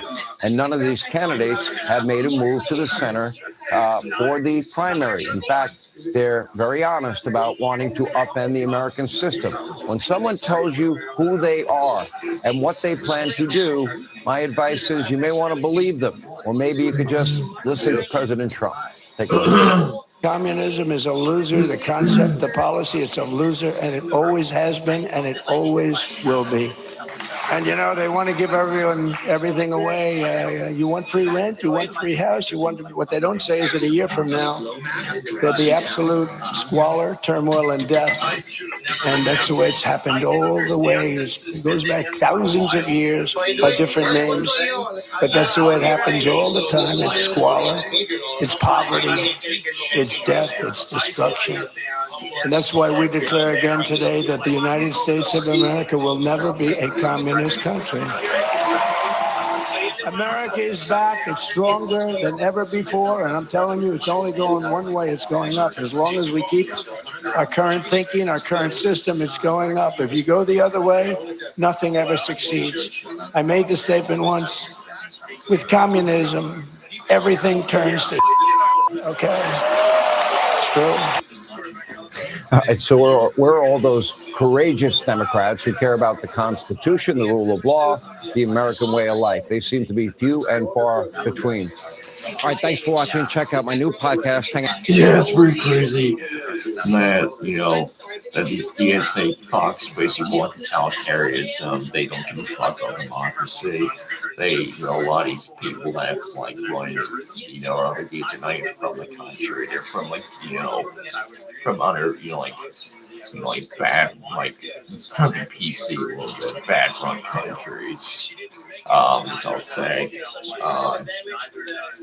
Yeah, it also just kind of crazy that fucking son literally has a fucking newspaper the day after 9/11. He's basically mocking, you know, 9/11. Has a friend on his wall. Then he has a fucking North Korean flag.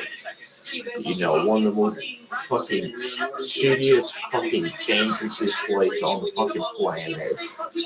And then he was wearing a fucking Mao outfit, you know, dressed with his fucking Mao suit down. And basically was blazing the fuck out and gave like Hitler-esque speech, calling Democrats, Republicans, like Trump, fascists, and all this stuff.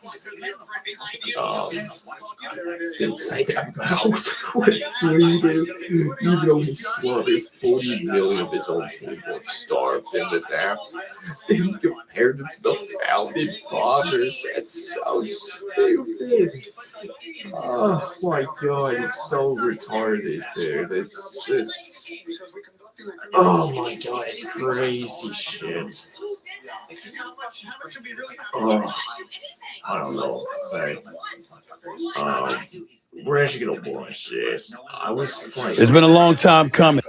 Originally I was gonna like say this for like tomorrow, but Tucker Carlson was on Stephen A's show, so I'm kind of interested in seeing this. We'll watch it. Sorry guys, I didn't think I was gonna watch this today. We'll do these gaming reacts, right? Like the game react stuff like tomorrow. So let's just like watch this. Man, he's wanted me on his show. I wanted him on my show, and finally I got him, which means I'm in danger because I owe him a guest appearance myself. But he's a former Fox News host, a prominent far-right pundit, and once a staunch supporter of President Donald Trump, but no longer. Since leaving Fox News in 2023, he's launched an eponymous talk show and just recently announced his departure from the Republican Party. Please welcome for the first time the straight shooter with yours truly, the one and only Tucker Carlson. Tucker Carlson, how you doing, man? How's everything? Well, I'm as far right as ever. Who writes this crap, far right? What is far right anyway? Well, you tell me. You tell me. What would have been? I have no idea. It means Nazi. What would have been the appropriate introduction for Tucker Carlson? Cultivated, handsome, erudite, irresistibly appealing to women and men in a platonic way. Just stuff like that. Normal stuff. So you really expect a dude to introduce you like this? Stop that. Stop that. Well, no, without making it clear that you're not attracted to me physically, but you see the appeal that others are so obviously taken by. We'll go with that for now. Let's get right to it, Tucker Carlson. I mean, you've spoken out. Once upon a time, you supported the president. That is no longer the case. Not to be redundant, but remind our audience why you don't seem to be as supportive of President Trump as you want to. Well, I supported him. Not only supported him, I campaigned with him and for him and spoke at the Republican National Convention and knew him for 20 years. And I defended him at Fox, for my entire time there. And I got along with him really well until about 20 minutes ago, actually until February 28th, when he launched a regime change war on behalf of Israel, with Israel, on Iran, a war that every person who was paying attention knew could not be won, and that would only damage the United States. And I told him that repeatedly before he did it.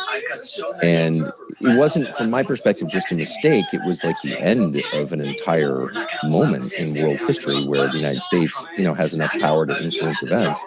That's all done, I think, because of this. And I think it's going to dramatically affect the standard of living in the United States and in Western Europe, which I care about. I think it's the most disastrous decision any American president has made in my lifetime, and nothing comes close. So, it's not that I hate Trump as a person. I feel sorry for Trump. He wasn't able to make an independent decision. He's controlled by another country. But I disapprove of it, and I'm outraged on behalf of my country, which is the United States. Well, Tucker, why does it have to be that he's controlled by another country? Why can't it doesn't have to be that way. It shouldn't be that way. No president should ever be controlled by that. Just let me ask a question. Yeah. Why does it have to be that as opposed to he genuinely feels this way, and this is the decision that he made, and it's just something that you don't agree with, as opposed to him being controlled by another country? Well, I would like that to be true. It's not true. And there are a lot of people demanding that I claim that's true, but I was there, and that's not true.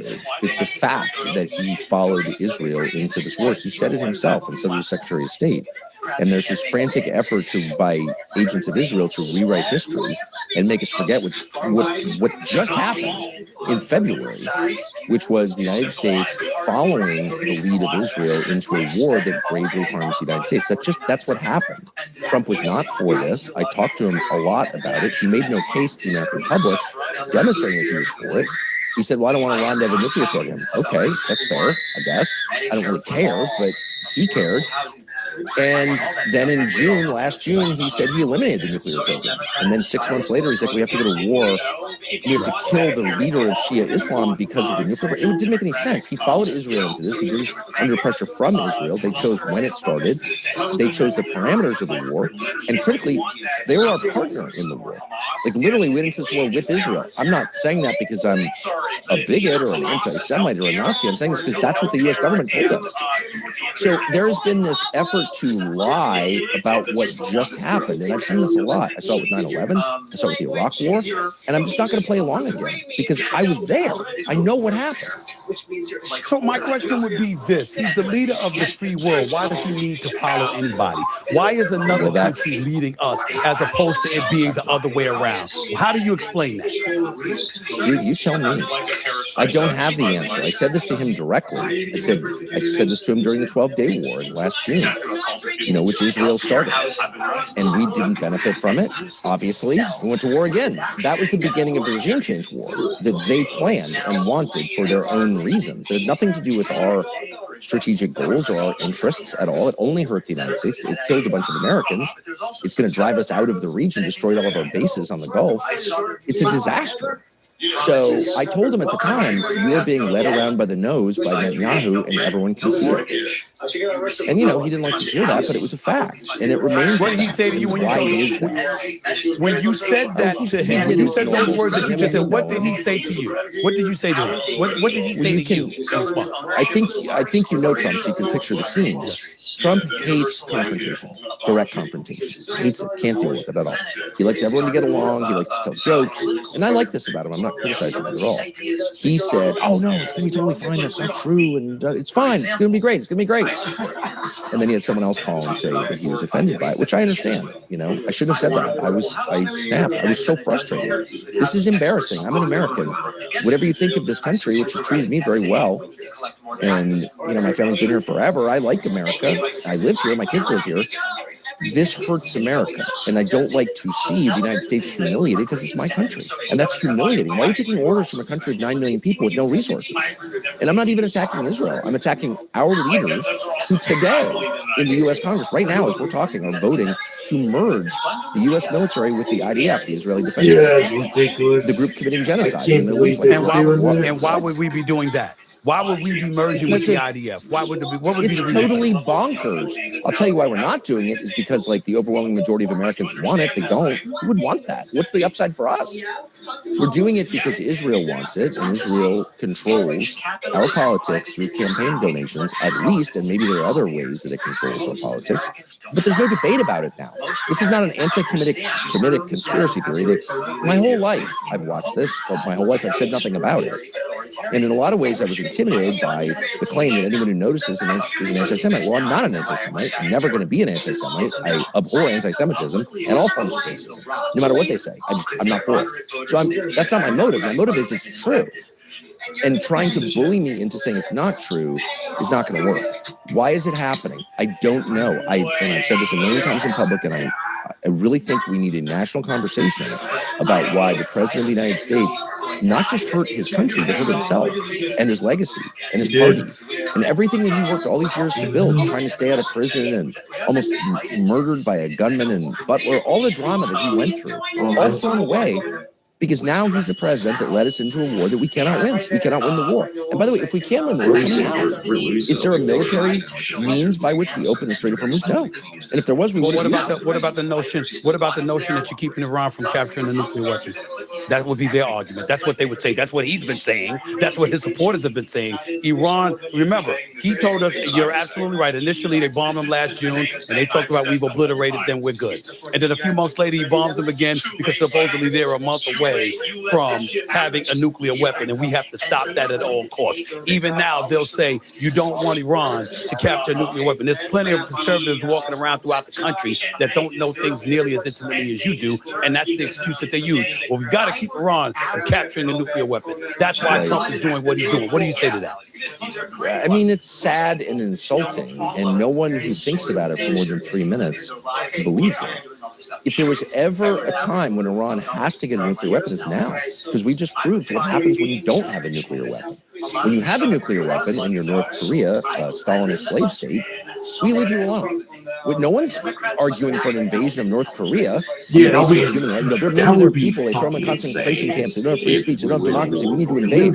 No one's saying that because North Korea, unlike Iran, has nuclear weapons. So you can't be messed with when you have nuclear weapons. So what's the incentive for every nation on the freaking planet is to get nuclear weapons as soon as possible, or else get regime changed by the United States. Nuclear weapons means other countries have to respect you. Therefore, we have just set in motion an irresistible incentive to get nuclear weapons, and Iran will have them at some point. They'll buy them from Pakistan, which is what North Korea did, or they'll create them on their own. They have the technological know-how, obviously. But once you kill the 87-year-old religious leader of their religion, once you murder the Shiite Pope, which we did, you ensure that there is a generational conflict that our grandkids are going to have to deal with. We haven't had a lot of terror attacks in the United States, despite what the liars tell you. We haven't. We're separated by an ocean. We've done a pretty good job of not having those. We're going to have them now. And they are a result of what the Trump administration just did at the behest of Israel. So this doesn't make us safer. Anyone who thinks it does, I feel sorry for. You've lost your capacity for thinking independently. But any normal person of any party is like, wait, how does this make us safer? No, this imperils us. It impoverishes us. It diminishes our power, makes us more vulnerable, obviously. And I said this to Trump, and he didn't disagree, but he did it anyway. He didn't disagree, but he did it anyway. You know, I'm going to get back to that. I'm going to get back to the Islamic contingent about it, but I want to go back to the Jewish contingent in this regard. I want to, because you made it a point to point out you don't engage in anti-Semitism, you don't support it, you don't believe it, you don't believe you're a part of it, etc., etc. When people talk about some of the things that you said, I wanted some controversial comments that you've made in regards to the Gaza war. You called Israel's actions genocide, ethnic cleansing, murder of thousands of children, and a land grab. You described it as losing morality, treating average, quote, like animals or subhuman, and incompatible with Western civilization values. You visited Gaza refugees and highlighted child casualties. There's absolutely nothing wrong with that, by the way. But I would ask you... No, that sounds like Nazi behavior, like worrying about children who are injured. I mean, exactly. First of all, everything you just listed... What are y'all talking about? I'm sorry, go ahead. Go ahead. It's a slander. Look, if you're committing genocide, which Israel currently is in Gaza, and genocide, we have an international definition of it, which everyone signed on to up until about 20 minutes, until Israel started committing it. And it is the systematic effort by a government to eliminate a people. And I don't have to guess about this because Israeli cabinet ministers and the prime minister of Israel repeatedly have said that's their goal. They describe the Palestinians as Amalek. I'll refer you to the Old Testament, Hebrew scriptures, whatever you want to call it, our Bible and theirs, in which Amalek is the Amalekites. And that's the group that God tells the ancient Hebrews to kill, all of them, including their children, their babies, and their livestock. And the prime minister, Benjamin Netanyahu, has used this phrase multiple times, not just randomly once, again and again and again in speeches. And so have his cabinet ministers, the finance minister, the defense minister. They've all said the point is we have to kill all these people and drive them out. Well, that is the definition of genocide. Don't take my word for it. Israeli human rights groups are calling it genocide. The rest of the world is calling it genocide. The prime minister has been indicted in the international court for genocide. There's no debate about whether it's genocide. The debate is, why are we going along with this and allowing people who are committing genocide to give us moral lectures? Like, I'm not the criminal for noticing what you're doing. And I'm not going to take a moral lecture from Adolf Eichmann. Why would I? This is crazy. And by the way, future generations will realize that it's crazy. So crazy, it's going to be hard to believe it happened. So how would you answer the question if somebody would have asked Tucker Carlson, is your issue with the Jewish community? Is it with Israel? Is it specifically with Benjamin Netanyahu? I mean, who's the issue? Because that's somebody that you described as it's not a mystery. I've said it out loud. By the way, I hate even to go there because it's so low. It's playing their game. But it's also a fact that I have a lot of Jewish friends and Jewish guests on the show making exactly the same point. The idea that the government of Benjamin Netanyahu speaks for all Jews on planet Earth is a lie. It's a lie that's going to do grave damage to Jews. I don't know why people go along with this. If some lunatic stood up, some lunatic white person said, I speak for all whites, I would say, you don't speak for me. If Louis Farrakhan stands up and says, I speak for all black people, I hope you're like, no, not for me. Like this idea that some politician in a foreign country gets to speak for global Jewry is insane. I'm not playing along with it. But here's the point. They are committing genocide. The lessons that I learned as I'm 57, as a child growing up in America, were really clear. Genocide is always wrong. The Nazis did it. That's why we don't like the Nazis. The Hutus in Rwanda did it. I mean, the Turks did it. The Ottoman Turks did it against the Armenians. It's always wrong. And the person committing genocide doesn't get to attack me on moral grounds for pointing it out. This is crazy. And everyone else sees it. Only in the United States are we like, oh, are you an anti-Semite because you don't like genocide? No, I'm a human being. I'm against it when it was aimed at Jews. I'm against it when Bibi Netanyahu does it. I'm against it when the Hutus do it. I'm just against it because it's immoral. And if we can't say that genocide is immoral, where does that leave us? And why are we paying for this? That's the other thing. It's not just some academic, like, are you for genocide? Well, obviously I'm opposed. I'm opposed to killing innocents, always, including bombing girls' schools in Iran. As most decent people should be against killing innocents. Without all decent. Yeah, it's crazy. But if you're doing that, again, I'm not taking a moral lecture from someone who's committing genocide, and none of us should. And through aggression and intimidation, they've scared the living crap out of everyone in the American media, apparently including you, into this place where it's like, oh, apparently including me. Why is it including me? I'll tell you why. I'll tell you why. Because the fact you're asking it when the facts about what the Israeli government have done in Gaza are transparent, widely known, provable, you can use only Israeli sources for those facts and still arrive at the same conclusion as Israelis. Right. Tucker Carlson, let me put you on pause for a second. For 1 second when it comes to me, sir. Most people in my audience may not have heard what you had to say. I want them to hear from you. So I'm just asking. Oh, no, nobody's got me hoodwinked. I'm literally asking because I literally want to hear. Like there's several things that you may have brought up that I may not have heard. I may be hearing you say for the first time because I don't get a chance to watch you all the time. That's all it is. But I want you to know that. Crazy. No, but it's not just me. I mean, by the way, I should say I spent like 35 years never saying anything. Okay, so it's not like I'm some courageous voice who's bringing this to the world's attention. This has been going on for a very long time, since 1948, to varying degrees. And for the last 3 years, it's been going on at a pace that's impossible to ignore. And only in the United States, I just want to say it again, only in the United States and Israel is this not a majority view widely known by everybody. They've killed tens of thousands of children. They've killed scores of journalists, over 100 journalists. They bombed churches and hospitals.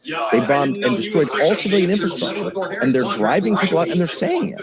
They're saying it out loud. What? And because of YouTube, we can actually watch this now. And it's like, oh, there's an Israeli official saying they're going to put them in concentration camps. And it's like, the United States could stop this. It's the only country on the planet that could stop it because we're paying for it. And I'm not even mad at the Israelis. I think they've gone insane. I think they will be punished for what they're doing in the same way the Germans were punished for what they did. In exactly the same way. Because are you talking about the government or are you talking about the people? Are you talking about the government or are you talking about the people? I'm talking about, I'll be specific. I'm talking about the government ministers who ordered this. I'm talking about the people who carried it out, the good Israelis who were committing genocide. And in some sense, they're victims as well. And I feel sorry for all of them because you can't lie your way out of 75,000 dead bodies. Okay, you just can't. There's no getting around that. You did it. Everyone saw you do it. So they're going to be punished. I'm outraged at American officials for paying for this and for attacking anybody who says, wait a second, why are we paying for genocide? I thought we were against genocide. We've got a Holocaust museum in my town that says genocide is bad.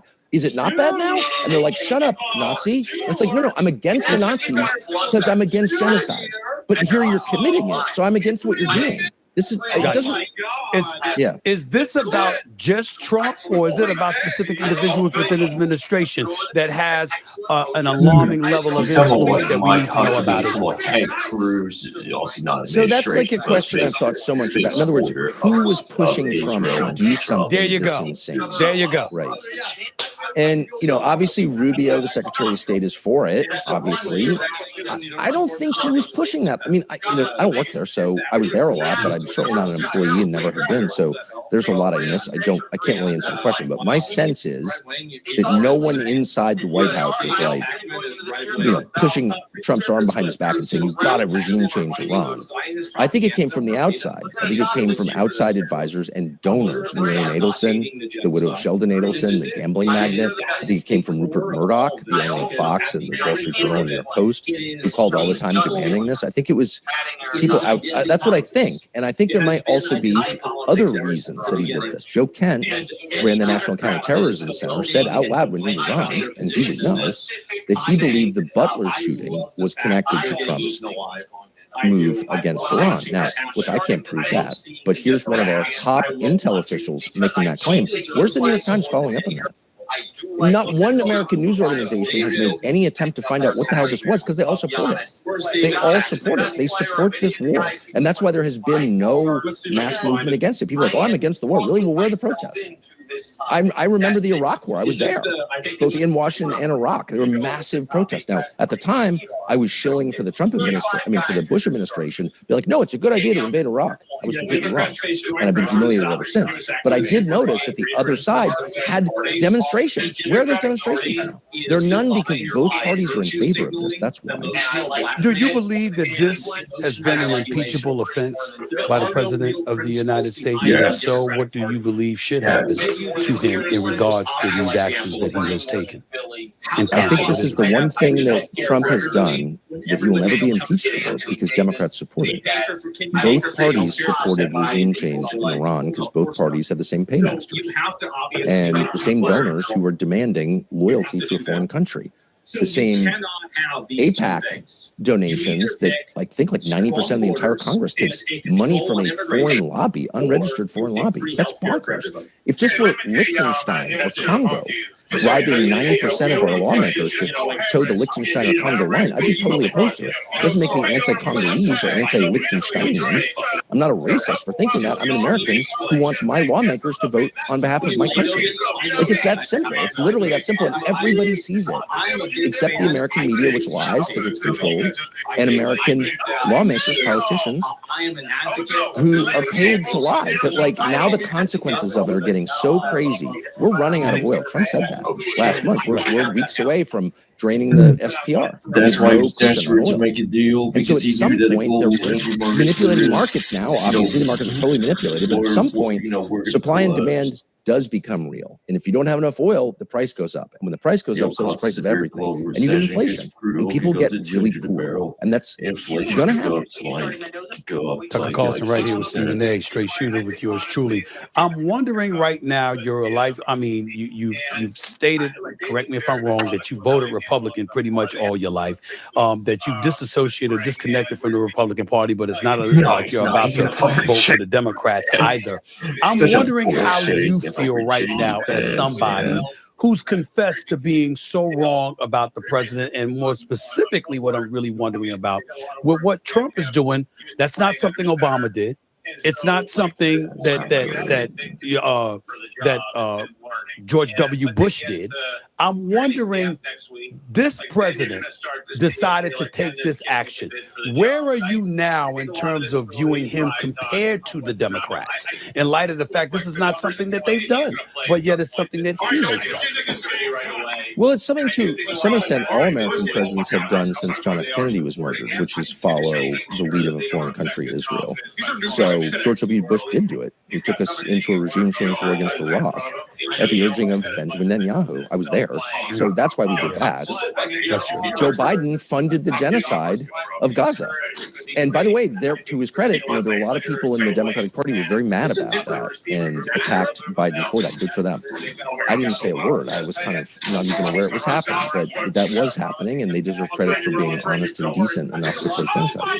So every president has been bossed around by this tiny country. Bill Clinton got blackmailed by Israel over Monica Lewinsky. He did a tape of him having phone sex on Air Force One with Monica Lewinsky, and they told him they had it and said they were going to release it unless he took their side in the Wye River negotiation. So, this has been going on a long time, but Trump just did something that's quantum levels crazier and more destructive to the U.S., which is this war. How do you get out of this war?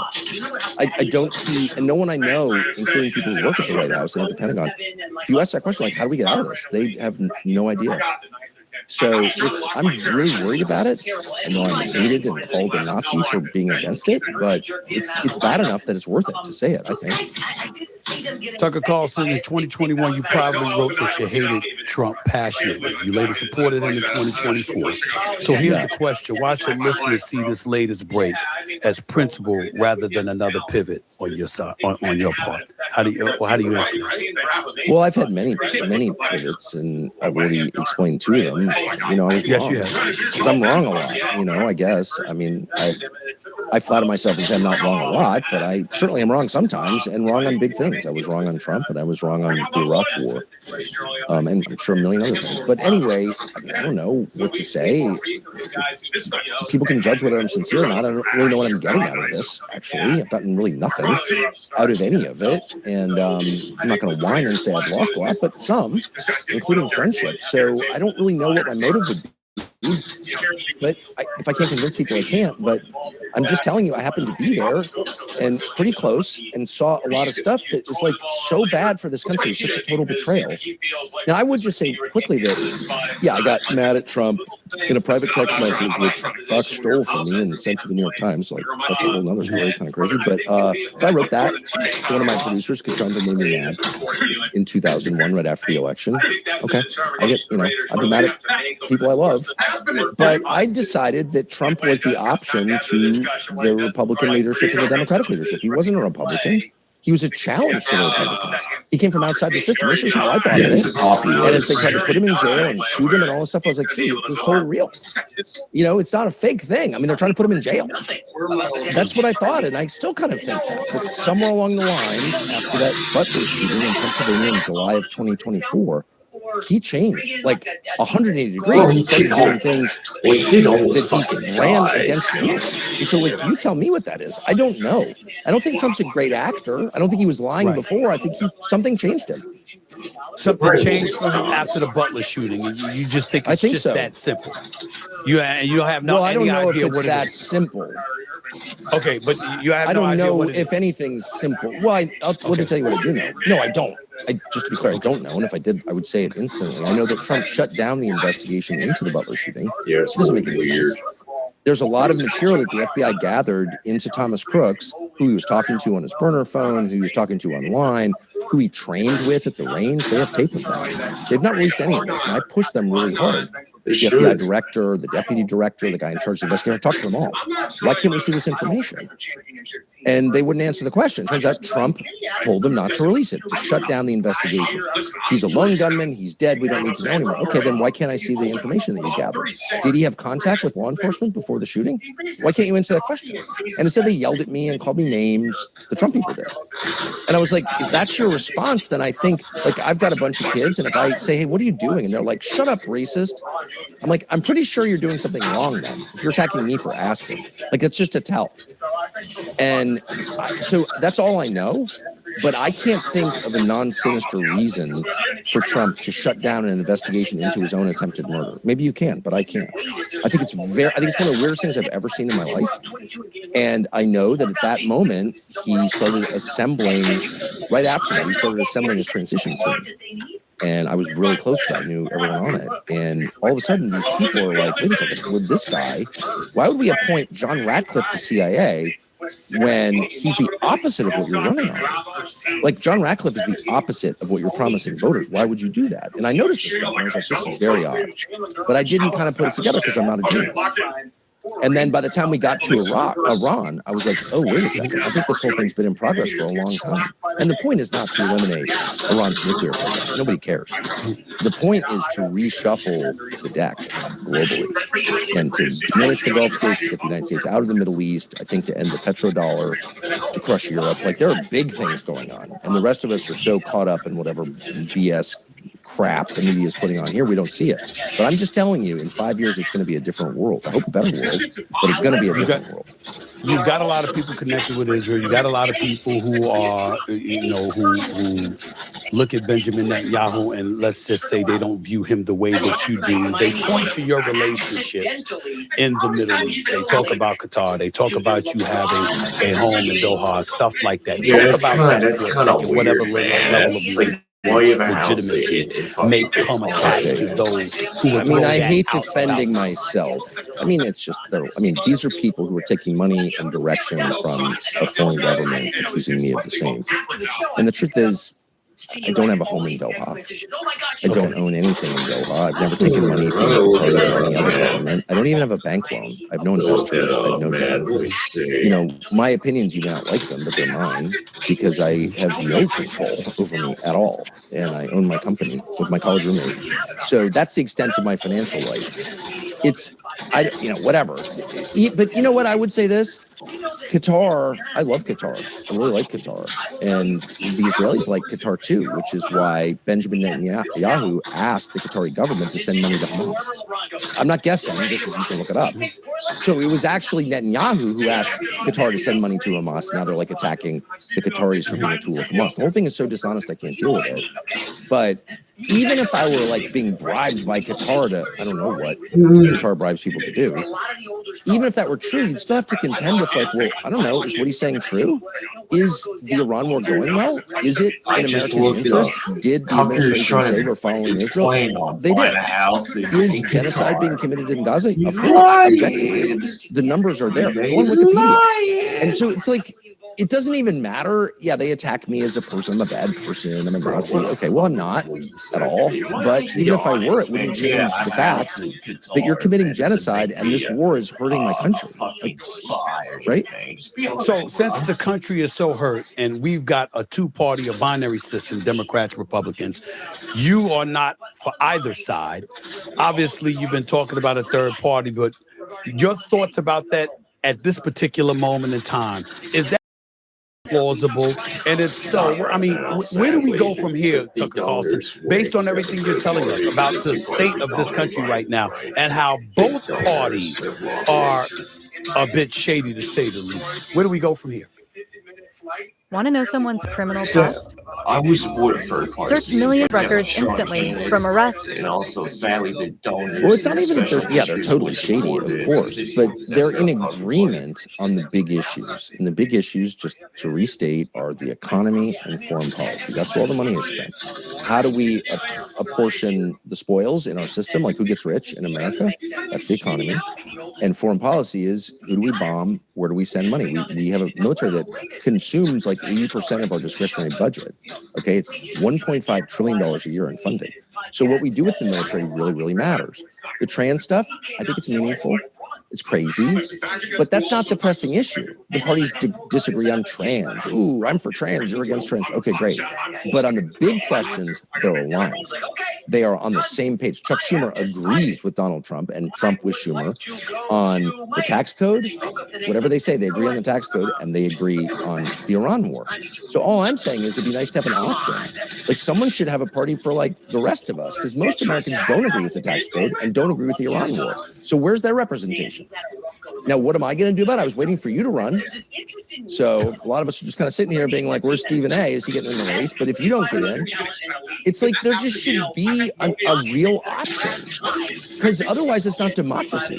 It's an oligarchy posing, like painted. It's actually like a trans oligarchy. It's like an oligarchy pretending, no, I'm really in a democracy. It's got like big red lipstick misapplied and a wig. It's like, it's too fake. I can't deal with it. So let's play the game, Tucker Carlson. If not me, somebody else, or me. If I'm running for president or somebody like me is running for president, what does Tucker Carlson want from the candidate himself that could end up in the presidency? What would you want from us that you haven't gotten from either party? I'd want what everyone wants from his or her leaders, what kids want from their dads, what employees want from their bosses, what soldiers want from officers, which is love, concern. That's it. I mean, a lot of these problems are complicated, but you're never going to fix them unless you begin with a desire to help and uplift the people you're in charge of. It's that simple. And if you're having wars with Iran, or letting 100,000 Americans die of drug abuse and doing nothing about the drug cartels, it's pretty obvious you don't care about Americans. And so there are lots of potential solutions to these problems, and I'm happy to debate them. But we can't even get there until we get leaders who sincerely care about their people. And we don't have that. It's obvious. It couldn't be more obvious. Oh, we're going to let the Epstein files become public. No, we're not. Shut up. Stop asking. Shut up. Yeah, that was conspiracy very theorist. You obviously hate me with contempt for me, and they do.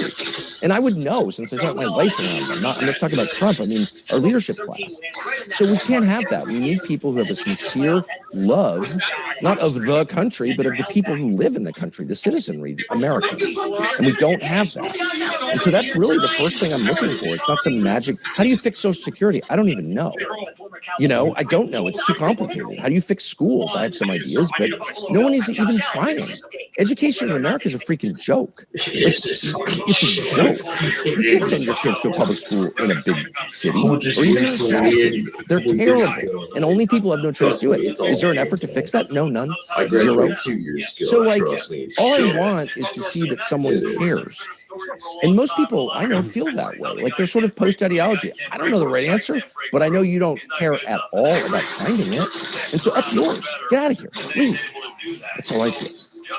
Listen, I can't deny what you're saying, but the flip side to it is that you're simplifying it. One would easily argue, you know, when people have heard you talk in the past, whether it's about immigration, whether it's about race, it's about demographics in this country or whatever, they may not share your point of view. A matter of fact, some people may be put off by some of the things they may have that have been put out there about you. But again, we don't know how accurate it is. I guess what I'm asking you is, when you think about this country, what's your ideal of a perfect America? Because a lot of times, I got to tell you, I'm not going to say you because I haven't seen much of you, even though I used to try to watch you on Fox News a lot more than I see you right now on YouTube and stuff like that. I'm just a busy guy talking. What can I say? But I when people talk about you, they feel like, listen, nationalist point of view, America first, last, and only, for the most part, until the latest stuff with Israel has come about. And there's a lot of folks demographically in this country that wonder whether or not you vibe and your thinking, your vision for this country vibes with what they would like to do. Talk about that for a second. I would say nationalist, America first. I mean, there's literally no other acceptable way to run a country. So if I've got kids and I'm like, I like the neighbor's kids more than my own, I'm a bad father. Okay. So the only justifiable position in a democracy is put the country first. Like, what's the point? Who owns the country? Well, it's citizens own the country. Therefore, this whole enterprise, this whole thing is being done on their behalf. So if I don't put my own country first, I put another country first, by definition, I'm committing treason, which they are. It's not about Israel. It can't. Once again, it could be Uruguay. It doesn't matter. You have to protect your people. Nobody disagrees with that, by the way. As for the race stuff, there has been this concerted effort to convince non-whites that whites are the problem. Whites are bad. Whiteness is bad. We hate whites. And to foment hatred between the races. Now, why have they tried to do that? Why would you ever do that? Which they have definitely done at, kind of scale for 60 years. Well, because when you're busy hating your neighbor on the basis of his race, they're busy leading your country, which they have done.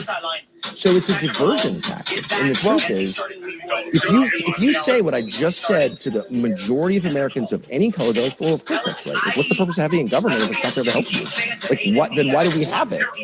It's to help people? Like, what are you even talking about? Of course you're a nationalist. Of course you're an America first and only. Doesn't mean you hate other countries. Like, I'm not for bombing other countries most of the time unless they're bombing us. So, like, I'm not against other countries. And by the way, I've been to almost every country on the planet, and I like them all. So it's not that. It's like, why do you have a government? It's to look out for you and your interests. That's where you pay taxes. This whole conversation is like bonkers. But the race stuff is the most upsetting. And what you see when you really, because it divides people permanently. The Democratic Party has spent 60 years telling non-white voters that whites are the problem and that whites hate them because they're not white.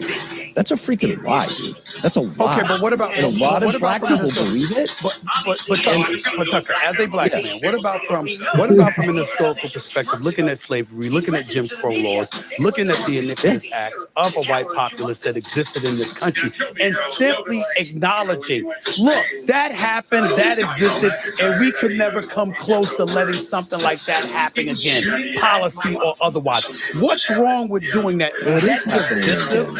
I mean, is it divisive? Is what happened? Yeah. Jim Crow is happening again at a larger scale. Yes, it is. We have more racial quotas now against whites than we ever had against blacks in the South. And in federal contracting, in college admissions, in hiring, in private companies and public companies. It's like, how about the government treats everybody the same? That's the lesson of the civil rights movement. Let's treat everyone the same. Stay right there. What if I said to you, Tucker, you got a 50-yard head start. And guess what? You've been operating at a 50-yard head start for a lengthy period of time. And in order to equal the playing field, I've got to get a head start to be able to catch up to you. Because essentially, that's what you have a black populace or a minority populace in this country articulating to some degree anyway. I understand. Well, I have the numbers on that. Two wrongs don't make a right. I'm saying two wrongs don't make a right. I get that part. But if you're talking about, see, there's a lot of folks within this country that are of that mindset, and I respectfully disagree. But the key word is respectfully, because I understand where you're coming from. I'm just simply saying, if you've been operating as a society, as a community, with a head start for a lengthy period of time, how is the playing field ever supposed to be equal if we were never given a come up? I mean, at some point in time, that premise has to be addressed, does it not? Right. I mean, look, I would say I think it's really important to articulate why racial discrimination is bad. And because it's bad, it's always bad, no matter who commits it.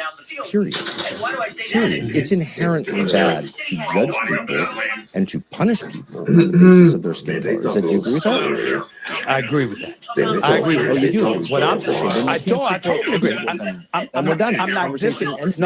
not disagreeing. I'm simply pointing out that if the objective is to have a fair and equitable society for all, how is that supposed to be accomplished if folks are operating from behind the eight ball because of years of that subjugated the community in this country? I think that people whose ancestors were dragged here against their will in slavery are at a disadvantage. However, I think it's a lot more complicated than you're saying. I think that does hurt people generationally. Clearly it does. However, the idea that it's all whites are racist, then you tell me why whites, and you can check the Department of Labor stats on this if you want, they're on the internet. Whites are like, I don't know, 5th or 6th for income in the United States. So white people are not the rich people.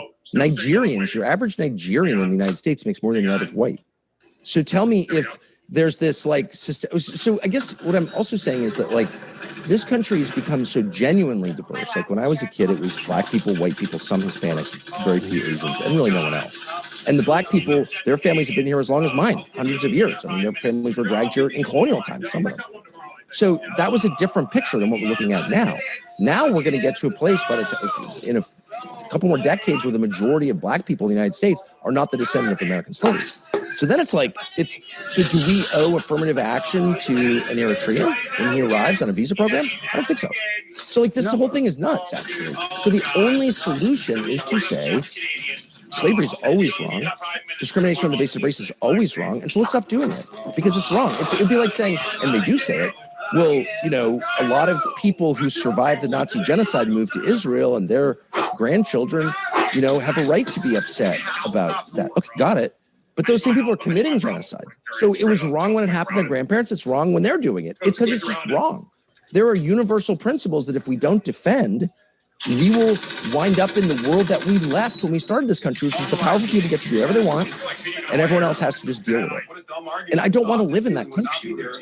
I don't feel like cooking today, so I'm trying 2 meals from Cook Community to see if they're actually worth the hype. And first up, we're starting with this mission-style chicken burrito with 42 grams of protein. Made by Chef Jose Garces, microwave and I agree with you when you say there's universal principles that we should just uphold, and that obviously, there are things that are iniquitous acts that we should absolutely speak against, no matter who it's for or against. Absolutely, I'm totally with you. Exactly. The flip side to it, the flip side to it, however, is that one could easily also argue that lets off the hook those who have benefited and have positioned themselves to be in positions of power and influence, where they can subjugate a vast majority of folks in our society, as we've witnessed people doing for decades upon decades. You can make the argument that they're already at an advantage and they're getting left off the hook by doing exactly what Tucker Carlson suggests, because what you want to do is start with a clean slate and just erase all that has happened. I don't mean literally erase it from the mind's eye. I'm just talking about starting from scratch and going forward, when we can never start from scratch going forward. Tucker Carlson, you know that. But yeah, I mean, look, this has been going on for over 60 years. I don't think it's actually helped that much. It's made people hate each other, but it's also obscuring the true crisis in the country, which has nothing to do with race and has to do with economics. And the people benefiting from the private equity scams and the crypto scams and all the other scams underway in the American economy. We don't really produce anything. We just lend money at high interest, sell real estate again and again. Those people are getting richer than everyone else, the billionaire class, and they don't want to deal with questions about how exactly this works. Why are they paying half the taxes that you're paying as a wage earner? Like, I don't really get that. And they don't want to have to defend it. So instead they're like, the real problem is race. And these whites are just bad, and they've taken all the stuff. Well, actually, if you look at the numbers, that's insane. One of the biggest groups of poor people in this country is white. Are they privileged? I don't think they are. So, like, it's not about race. We should treat all American citizens equally. That's the whole point of the civil rights movement. That's the whole point of the Constitution. And we're not, and we should. And then just say, look, it's not about ignoring the crimes of the past, which we should not do. We should never lie about anything.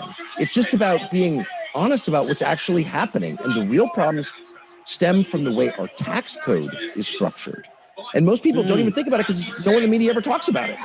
It's like, really? So if I invest money, I pay half the tax rate as if I go to work. So are we saying that it's twice as virtuous to invest or to get inherited money as it is to have a job? That's what we are saying. Because we tax things we want to discourage. That's why cigarettes are expensive.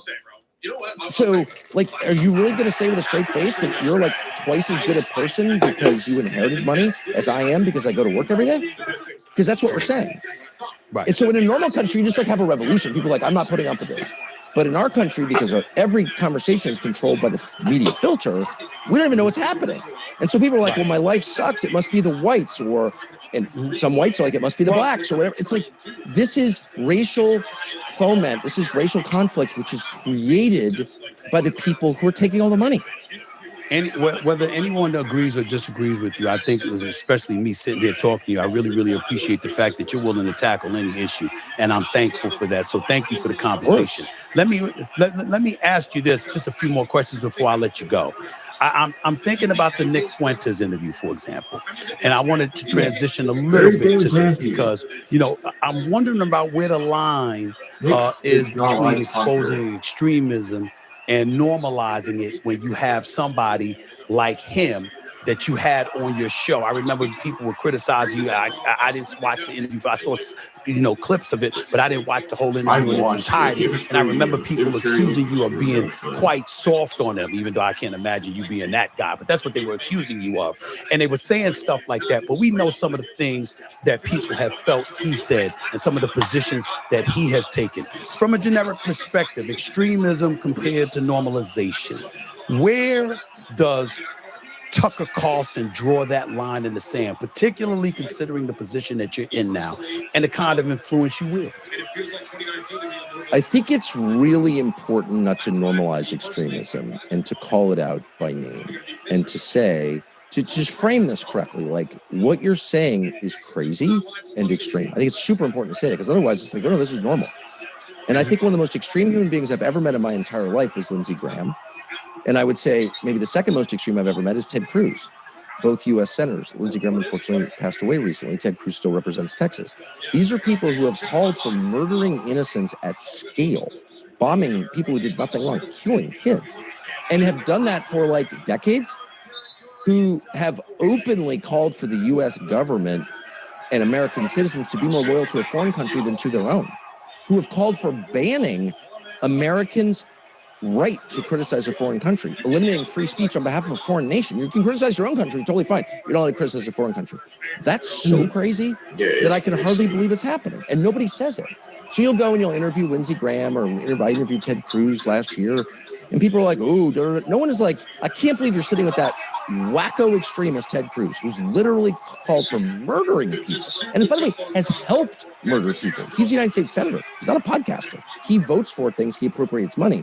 That guy has blood on his hands, the blood of countless innocents, but it's totally cool to sit with them. How does that work? I don't understand. Not one person has ever said, I can't believe you sat across from Ted Cruz. He's a murderer, which it's true. But because we're so you're calling controlled. you're calling a senator. Brainwashed. Hold on, Tucker. These are political officials you have known, just like you've known Trump. You've known a lot of guys on Capitol Hill. You've interviewed a lot of them. You've talked to a lot of them. You used to be on Fox News with your top-rated show at 8 p.m. after you succeeded Bill O'Reilly. You used to talk to these folks all the time, and now here you are on this show. You're calling them a murder. You're calling a guy like Senator Ted Cruz a murderer. Well, it's true. Ted Cruz is calling for the killing of innocents and funding it. And so what I'm actually calling for is not calling out poor Ted Cruz, who's suffering, is already living in hell. And I'm not even mad at Ted Cruz. I want to awaken people to a real moral framework. So you have people who say ugly things, and great. That happens everywhere. I'm against saying ugly things. I try not to. I try not to do that. But you just did. That's a very ugly thing to say, Tucker. I mean, to call a senator, it's an ugly thing to say, Tucker. First of all, I don't. Because he is a senator, it actually matters. It's not ugly. It's a fact. Ted Cruz has called for killing innocents. He's done it to me many, many, many times. We'll just bomb them. Just bomb the whole city. Just blow them up. What? There are people. Thousands, millions of people who live there who did nothing wrong. They have no role in this. They have no role in a nuclear program. They're just going to work. They're little kids. That's crazy. That is extremist behavior. And he has the power to make it happen. He's a U.S. senator. So, by the way, we should get back in the media into the habit of criticizing the powerful. I know everyone's upset about some 27-year-old gay kid, Nick Fuentes, who says dumb things. Yeah, I agree, whatever. But who cares? What we should care about is when powerful people misuse their power to hurt the innocent. And Ted Cruz is doing that. And so are a lot of other senators. So I'm just waiting for someone to call me and be like, I can't believe you platformed Ted Cruz. I can't believe. How do you live with this? Do you sleep at night? I mean, did you shake his hand? The hand of someone who called for the murder of innocents? I can't believe you can live with yourself. I'm waiting for that moment. It'll never come because everyone's so freaking brainwashed that they think that whatever that little gay kid is the threat. I've seen you talking to Megyn Kelly. I've heard Candace Owens' position, and she talked about fearing for her life. Where are you right now? I'm talking about psychologically. Do you find yourself sitting back concerned for your well-being, considering the positions that you've taken and the, dare I say, enemies you may have provoked? Well, I mean, where am I right now? I'm in a bunker, hundreds of feet. I don't mean where. I'm not asking where because I don't want you to tell your location. I don't want you to tell your location. I'm just talking psychologically. I'm saying, where are you right now? Candace Owens has been on the record talking about she thinks they may try to take her out. Who knows what others like Megyn Kelly are thinking? What is your thinking? Where are you right now? In light of the things that you said, the conversations and the dialogues you provoked, and how you incited enemies against you. Well, from my perspective, I told the truth, and some people didn't like it because it was inconvenient to them. But I would say all of us, if you live to a certain age, and you have, I think we're like the same age, you see people you love die, and people who were totally fine one day and they're gone the next, and it's incredibly sad. It's the saddest thing, but it's also a reminder that we're not in charge of our lives. We're not in control. And you think you have forever, you don't. You have a certain time, you can't control that. And so every day, sounds like a bumper sticker, but it's real. Every day really is a gift. We don't treat it that way. It's just like, oh, it's another day. No, it's a gift. And we don't know how many days we have left. Not one of us does. It doesn't matter how old or young you are. Not one of us knows how many we have left. And so I've just lived long enough to really believe that because I've seen it. I mean, Charlie Kirk was sitting at the table I'm sitting at now, not long before he was killed. And then he's gone. Never thought that would happen. I still feel so sad about it, as I do for all the people I've lost over the years. I'm sure you feel the same way. So the idea that like, oh, I'm in under threat. Well, we're all under threat all the time because we don't know what the future is. So just like, stop worrying about that. You can't control it. I really believe this. Stop worrying all the time about stuff you can't control, and instead focus as intently as you can on loving the people around you, telling the truth, trying to do the right thing, knowing you're going to make a ton of mistakes doing it. Like that's the business of life, I think. Tucker, the word love comes associated with hope in the eyes of a lot of people. And you've used that word a lot in this conversation that you and I have just had. I'm wondering, when we think about hope, is there a light at the end of the tunnel? Is there some hope? When I look at the Democratic Party, I look at Governor Josh Shapiro out of Pennsylvania. I look at Governor Wes Moore out of Maryland. I see Governor Gavin Newsom out of California trying to gain traction. We've heard about Beshear out of Kentucky. We know Rubio and Vance on the mix with the GOP. We've seen Governor DeSantis and his leadership in Florida, even though I might have a couple of issues with him. Where are you in terms of candidates that exist on either side of the aisle? Is there a ray of hope anywhere that you feel based on what you've observed over the last 18 months or so? Boy, I mean, it's just waltz of the pygmies. As you were reading those names, I know a lot of those guys. I just had this image in my mind of the Wizard of Oz and all the dwarves, like we represent the Lollipop Guild. Like it's such a collection of mediocrities. I'm sure they're not all bad people. I'm guessing, but I'm sure that they're not. But none of those people is going to save this country or make your life better. I mean, honestly, let's be real. I'm not sure that there are political solutions right now. We could have better politics, people who care about us. But the truth is, our problems are really significant, but it doesn't mean that our lives have to be barren or bleak. Because really, your life is not about who's in office. This is what I've learned recently. I've thought a lot about this recently because I was so disappointed in Trump, and I'm like, oh my God, what do we do? And it's like, I don't know, love your wife more, be kinder to the people who work for you, give 100% tip at dinner. I mean, I don't know.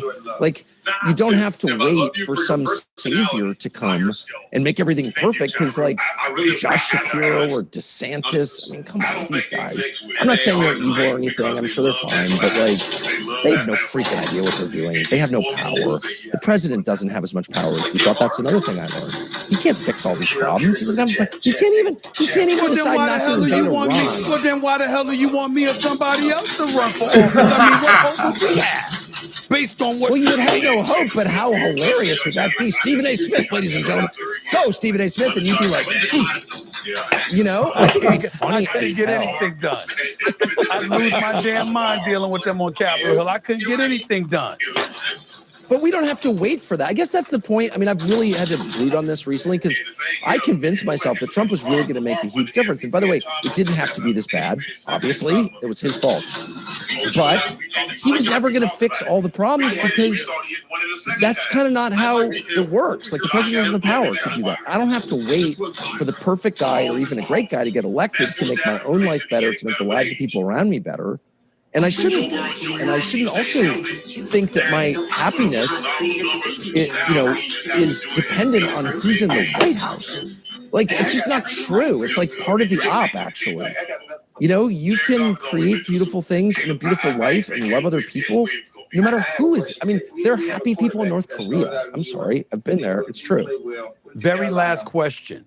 Is that something you've always known, or is it something you've learned since you departed from Fox News, since you built your own company, since you're doing what you're doing now? I mean, I've learned it. I mean, if you'd asked me 30 years ago, do I think any man can save humanity? No. I mean, I've never really believed it, but I've sort of talked myself into it. Look, you spend enough time around politics, you've had this experience, and you're like, it's so important that so-and-so win, or commonly, it's so important that person lose. But Kamala Harris is going to destroy everything. I wouldn't vote for Kamala Harris, kind of a joke, but that's not really true. She's not going to like destroy the love between me and my wife. You know what I mean? Like there are some things that just politics doesn't touch. And will never touch. And those things, like what happens after you die? I don't think Donald Trump is in charge of that. And so the tragedy of this war and the sadness and the betrayal and the shock that I felt being close to it and close to Trump was an occasion for me to think through some of these things and like be honest with myself. Like, I think I was putting a little bit too much on Trump. Did I really think that electing Trump over Kamala was going to make all the difference forever? Like if I thought that, I'm an idiot. It'd probably be better, I guess, but it's not. If I think that's like salvation, that's on me. Tucker Carlson, appreciate your time, man. You gave me a lot of time. Thank you so much. I owe you an interview. Dude, I'm going to see you on the debate stage. I'll be in the front with a press badge cheering you on. You just listen. Nobody has dissuaded me more so than you. You already know me. You ain't gonna get anything done anyway. Well, how about it? Here we go. Tucker Carlson, appreciate your time, man. Thank you so much. Yeah. It was pretty decent. Not bad. Tucker wasn't as crazy as I thought he was going to be. Superman, asked good questions. The only time that we're basically kind of a little bit debating was about race and what like blacks and whites. It's the only time it was a little bit feisty, when it's talking about, about like Iran war.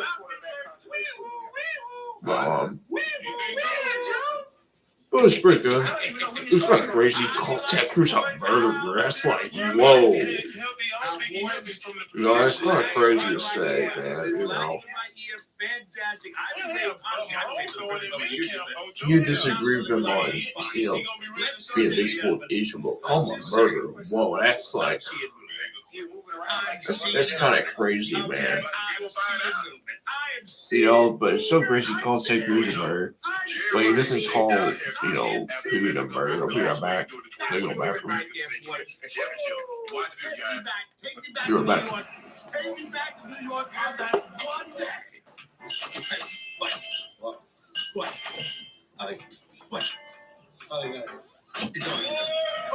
happened, Mr. Trump? What happened? No, nothing. He text me. Did you say important? No. Oh, God, I love something else. Oh, my God. No. Thank goodness. It might even be good to do for it, which is you should run back, and then the other cities kill everybody, and then we take all the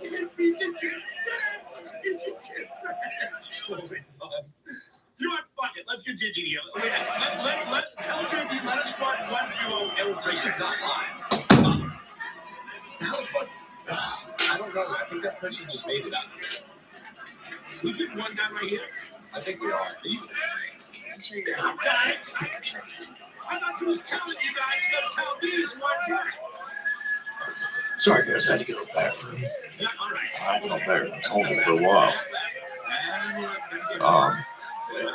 Well, yeah, it went pretty decent. I was never really a big Tucker fan. I know he was only on Fox for many years. There's certain things I agree with him on. There's a lot of things I don't.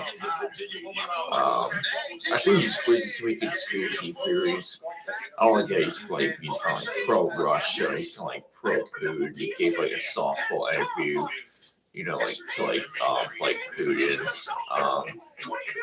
I just got found it's very weird. He doesn't. He told like Ted Cruz like a murderer. Like I'm not a big fan of Ted Cruz anymore. I voted for Rips. 24 to 3, say the Senate. Looking back, that was a dumb decision I made. But he calls like Ted Cruz like a murderer. I've been very critical of Ted Cruz, lately. I feel like he's too much like a neocon. I don't like that. He takes like a lot of like racial. I have a huge issue with that. But he really calls him a murderer, but he doesn't call Putin a murderer. Putin's literally a fucking war criminal, man. He treats his fucking people in Russia like shit. They can't speak out against him. He's murdered a bunch of Ukrainians. I'm gonna look how many. How many people?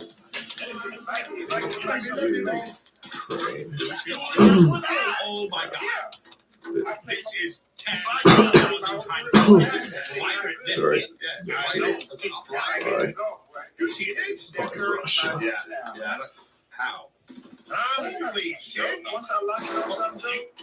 Just here, so many people they go into Russian war. That's what told Ukrainian that civilian plus military caused by the Russian invasion. How many people?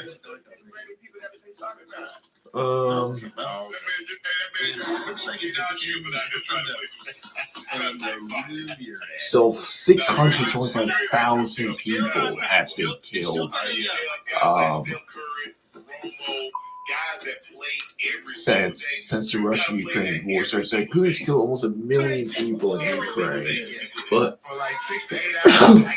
he doesn't call him a war criminal. He usually plays like a Russian grocery store to try to bread, man. It's just he called Putin like a great leader. It's just like he's just kind of a hypocrite. When he criticizes Netanyahu. I agree that Netanyahu is a fucking war criminal. He is. He also killed a lot of Palestinian people that don't deserve to get killed. But you need to call out Putin also. He lied. So I was never having a house in Qatar. I'm like, bro, you literally plan on building a fucking. Planning on buying a house in fucking Qatar, dumb fuck.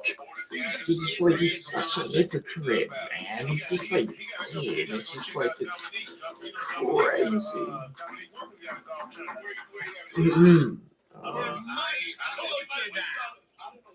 Yeah, I agree with my husband, dude. Also, I was watching his stream yesterday. I agree with you, saying still gets the yeet portion. What? Her peanut saying dog piss for 3 weeks. I love Peanut, by the way. He's awesome. Believe it or not. No, it was not because I was lazy. It's not because I was lazy. No, it's because he would wake up, he would work on intros or scenes for 8 hours, probably forget to eat and shit, and then go live and repeat. So he just kept going and stepping on the pee and going. No, that's not what. Listen, I will say it just that I'm not slandered. My dog was pissing right under my desk, right where I gave, and he would come in there and piss like once a day. But I didn't know it was piss because I used to drink water bottles before I got like these big thermoses or whatever that I did from. So whenever I was done with the water bottle, I would just chuck it on the ground because I didn't want to like leave the stream. I wanted to keep steaming and stuff, right?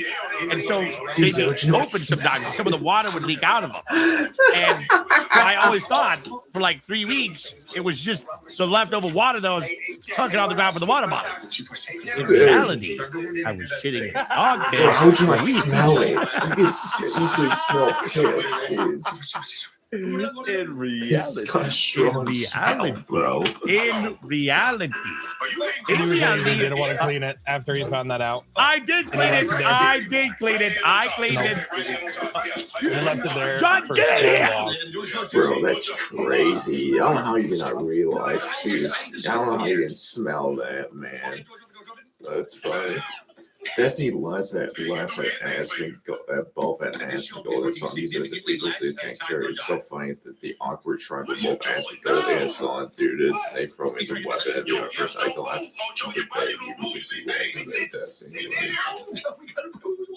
We'll rack to the clip. Oh shit.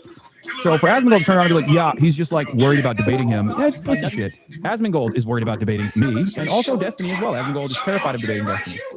He's also terrified of debating me as well, ironically. It's so funny, the awkward triangle that these both Asmongold and Fasad do this. That like they throw me as a weapon at the other person for like, well, I don't have to debate you. You want to debate Destiny. And Asmongold's like, well, I'm not going to debate you unless you debate Destiny. It's like, oh my god. You know, so it's pretty sweet that he's saying that. I've debated plenty of people. people Yeah. far more intelligent than Destiny. People with far larger of an audience. Bro, it's so funny. His son says that criticizes Asmongold for not debating. Bitch, who was you afraid to debate Destiny? You would you ban? Would you kick out Destiny from your fucking event? And you would you try to get restraining order on fucking Destiny, dude? Because you know that Destiny would fucking destroy your ass in the debate. You guys used to the fucking debate, right? And Destiny would always fucking destroy you, dude. But I do think if you want to do political commentary, you should debate. I would love to debate since I'm new in the political commentary space. I wouldn't mind debating the Sun or Asmon or Destiny or I wouldn't mind debating fucking politicians, dude. I wouldn't mind debating Trump. I would go to the White House. I would wear a suit. And I would debate Trump. I would love to do that. I would love to fucking do that. No, but I think I don't like this current political space on the internet where it's all reactionary, right? We're afraid to fucking debate each other. If we don't like something, the personal insults, man. It's just stupid. I think the Sean should debate Destiny. I love Asmon. I watch him every day. Asmon's one of my favorite streamers. But I think Asmongold should debate. I think he should. I know he doesn't like debate. I know he doesn't like competition. But what he doesn't realize is, bro, you realize if Asmon debated the Sun, you know how many views he would get on YouTube and his stream if he debated the Sun? It would be fucking hilarious, dude. And you should. And you could just, bro, Asmon, bro, if you debated the Sun, you could just fucking debunk him on all the terrorist propaganda that he's been spewing for the last year and a half. Since October 7th happened. Yeah, you just debunk him on that. You debunk him on him lying about him shot his dog. You could debate him on all the fucking socialists and being a cancer to the Democratic Party. I think also you probably should debate him. That's kind of the last time. There's a lot of something debated each other. I remember it was on Trainwreck's podcast called Scuff. It was Asmon was one of the moderators with Train. It was Destiny, the Sun, Nick Fuentes. The British guy that sometimes I like. What is his name? That the Asmon K2 reacts to. They all debated. It's back in 2018. I'm trying to remember the topics. It's been a long time, but they debated about Trump banning trans people in the military. That's one of the topics. About the Russia Gate stuff with Robert Mueller. Let's watch the original clip first. Fuck, what was they talking about? It's always the media left wing, or they biased, towards the far left media, or do they try to silence conservatives? That was one of the comments. I think that's what they were talking about. It was pretty funny, man. I actually haven't finished the entire thing. I haven't watched it. I was watching a couple months ago.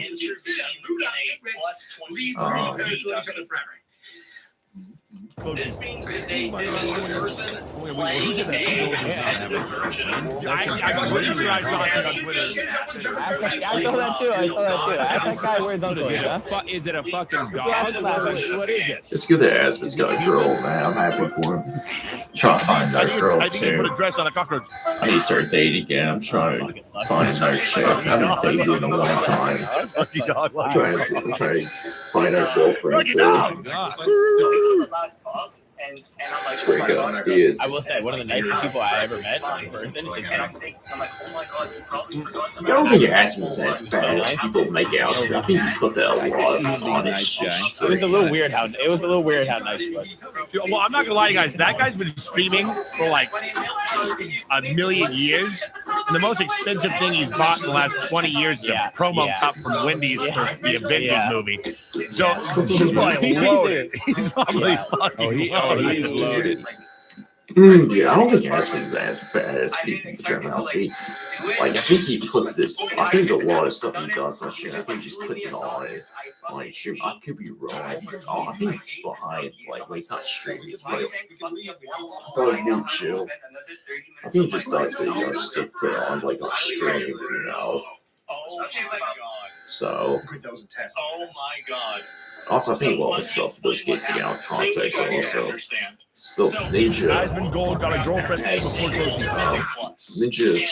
Ninja, has a baby girl. Good for him, man. I'm glad he's gonna get up and I've been watching Tyler, since the H1C. Well, I've been watching Tyler since Fortnite, but I've known him obviously, Tyler's been he's one of the OGs. Ninja's one of the OGs since like Halo, H1C, one days, PUBG, also Fortnite. It's good for him, he's got a kid. Good for him, man. Will I ever have a kid? I have no idea if I'll ever have a kid or not.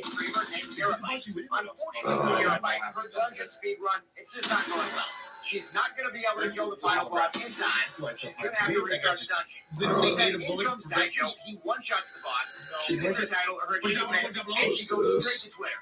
Except, unfortunately, somebody snitched. It's a college Democratic event today, open to the public. Smile. This is the fucking. This is. What is this happening? This is the timeline. I feel like I'm watching the intro to the. I feel like I'm watching the intro to Fuck, what's the DC Avengers? Not Deadpool. The guys. What am I thinking of? What's the retard DC Avengers show called? Not the Justice League, the Suicide Squad. I feel like I'm watching the intro to like the Suicide Squad 2, where they get like the 4 random people together and they die instantly. What are we looking at? This is Destiny. Says he's gonna harass journalists that don't ask any fair questions. Here comes Darius. Got into a fight with his ex-girlfriend on stream. The guy that's a part of this call. Oh, not these guys. Oh my god! Whoa! There he is! There you go. Oh my god! Oh my fucking god! I really told him that. He said, like, nah, don't pay attention to yourself. I really told him that. You should have been like, a talk and find out, honestly. Yeah, they're like, oh, next time we gotta get better at our harassment ops. How can he watch that with a straight face, bro? In order to qualify for and not feel humiliated. Yeah, it's kind of crazy. Seriously? Oh. Anyway, yeah, of course, even if all the other previous things that Epstein has said about me didn't exist, just the fact that they fucking filmed themselves with intent to disrupt the event alone would be sufficient evidence in and of itself to say, yeah, sorry, big dog, can't let you in, Except no, because there was no harassment at the event. They were in the event. Nobody's gonna have. Nobody got kicked out for harassment or disruption. That's why you're only playing footage of a bunch of people that, honest to God, look like they just walked out of a fucking gay bar in San Francisco as your #1 fucking up. I'm sorry, this is the guy that's going to fight Trump in ICE? This is the man who stands proud and tall with his $20,000 PTSD tortured dog who's supposed to be fighting the fascist administration? Is scared of a fucking gay Cuban kid and a guy in a fucking Hawaiian shirt who looks like McLovin from Superbad? Are we serious right now? And then the 4'11" wannabe elf girl? What? Wait, these are your ops that you're petrified of? That the guy at the front with the kafaya that's probably never been worn more than once in his entire fucking life is out here like, security! Security! Give me a break, bro. Give me a break. Are we being real right now?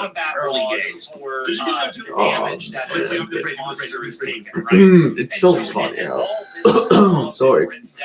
It's so funny how the song is literally fucking scared of Destiny, dude. It's just like, bro, the song is such a fucking pussy. And it's also so funny how the song's fucking community is literally like trying to harass politicians. Like one of his fans, but you got arrested for harassing a politician because he fucking promotes that shit. He literally said it was okay to go fucking shoot Rick Scott. They post like a makeshift gun that was like that some person that killed like the former Japanese fighter. They're like on Reddit and posted one like to like fucking top time. Yeah, he's just like fucking loser, bro. Player arrow damage target. And this is damage to a G-Wave, Thrash, Fire Recipe, the spells that were used against this monster. Let's see Saturday, where he goes to an event, Destiny goes to the event, Destiny isn't let into the event because he's in the event. Can I just say how fucking ironic it was that fucking loser at the front was like, well, we're not going to let you guys in because you might cause a scene or you might cause a commotion or blah, blah, blah, whatever. But Hassan decides to show up in a fucking Mao suit and then give a speech that's now like ricocheting all across the fucking internet, that everybody is like seizing on this to look at how fucking insane and unhinged and crazy this organization has become. It's like, and I was the one that was supposed to cause the trouble. Okay, chief. Like, this is a public event that concerns both of you. Keep in mind that Hassan is literally trying to get a restraining order to avoid accountability for the exact same thing he complains to and he criticizes me for. Is if he criticizes me constantly that I won't go out and debate and argue with people and go to events. I have no interest in doing any of this. I don't like doing it. That's just, I mean, it's always the way it's been, right? But he tries to attack me that way. But meanwhile, at the same time, not only is he not willing to do that with Destiny, but he's trying to maliciously use the justice system to enforce a safe space so he never gets confronted with any ideals that he disagrees with. That's a problem. Right? Well, yeah, exactly. Restraining orders is another thing we're known for, is according to Stopping His Dog. Yeah, I think so too. And what is this here?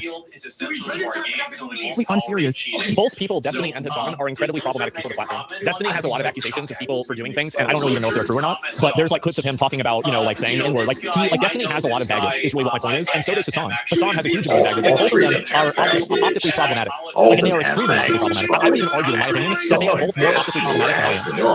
Like, some of the accusations that have been made about the team, that's like infinitely worse than anything that I've ever said. It's not even close. It's such a strange thing for this. All this say crazy shit, man. So it's like, I think that where we're at politically, that might actually be true, I think.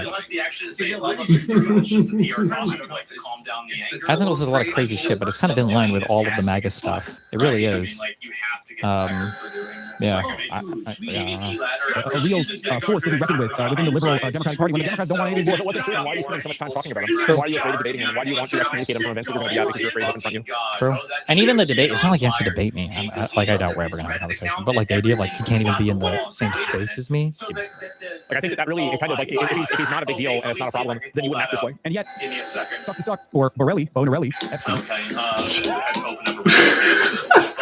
He's like working it out in his head. How can I say it in the right way? Like, how can I make this? How can I turn? Okay, Bonelli, Bonarelli, Epstein. Like, sex custody. So pathetic. Sex custody, Epstein. We made him feel small. We made him feel stupid. It's crazy. I watch clips about his song, and I don't know. Maybe I'm sure there's a selection bias that's happening here, but like, I never hear him advocating for any sort of thing. Nope, he doesn't. Like, I never hear him explain. It's always just like revolution or the contradictions of like. It's personal insults. It's basically like Trump, just with fucking personal insults. They're gonna rise up and take over. It's like this guy has no policies. There's nothing. But I don't even know if he can speak about policies meaningfully. He's fucking retarded.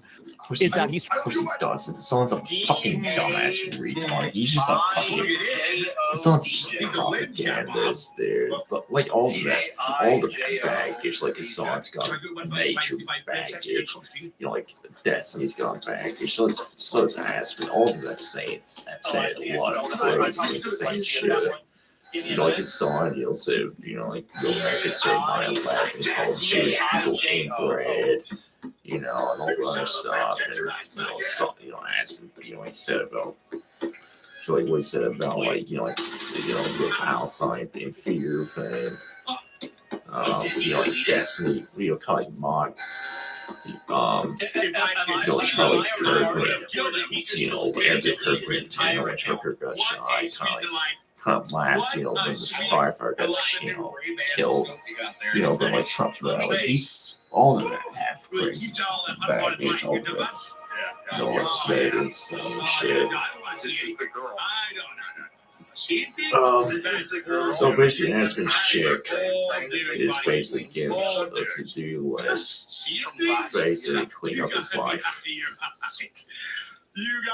I ranked it early. I watched it.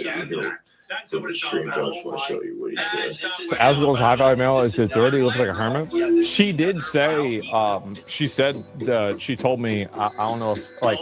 She said she wants me to clean up the house. You clean that house, man. It's fucking disgusting. And this is what he said. She wanted me to clean up the house. You do need to clean my house. Your house is disgusting, man. Yeah. Dude, She said it's contaminated. it is contaminated, bro. Come on. You need to clean that And it begins. No, that's number one. She said she wanted me to shower more. Yes, dude, you shower like once, like twice, like once every 2 months. I think there was like one other one. I You forgot. shower every day. You smell like She shit. gave me a big list of things that she wanted me to do. I forgot what the other ones were though. Her boyfriend. There it is. It's always the same, isn't it? Demanding, yeah. You go to the gym. I don't think that was one of them. Israel's trying to compromise you. Why not buy a second house? I will consider. I don't know. Like there's a house I was gonna buy. I ended up not buying it though. I might do it. Oh, brush your hair. She did say she wanted me to cut my hair shorter, but not like super short. She said like when I played Final Fantasy 14. That was the frame of reference that she used. So, yeah. I agree with the shit. He needs to clean his house. His house. He has cleaned his streaming room. I give him credit on that. But his house is probably like a messy shit hole. But he needs to shower every day. He showers like once every 3 months, dude. It's just like, dude. It smells like rancid horseshit. Like, shower every day, get your hair cut, wear different shirts, put on some deodorant, brush your teeth, you know, put some, like, Febreze in your house, you know, get rid of the stinky ass smell, upgrade your bed, get some, like, you know, different pillows, upgrade your mattress, upgrade your furniture, you know, like, just...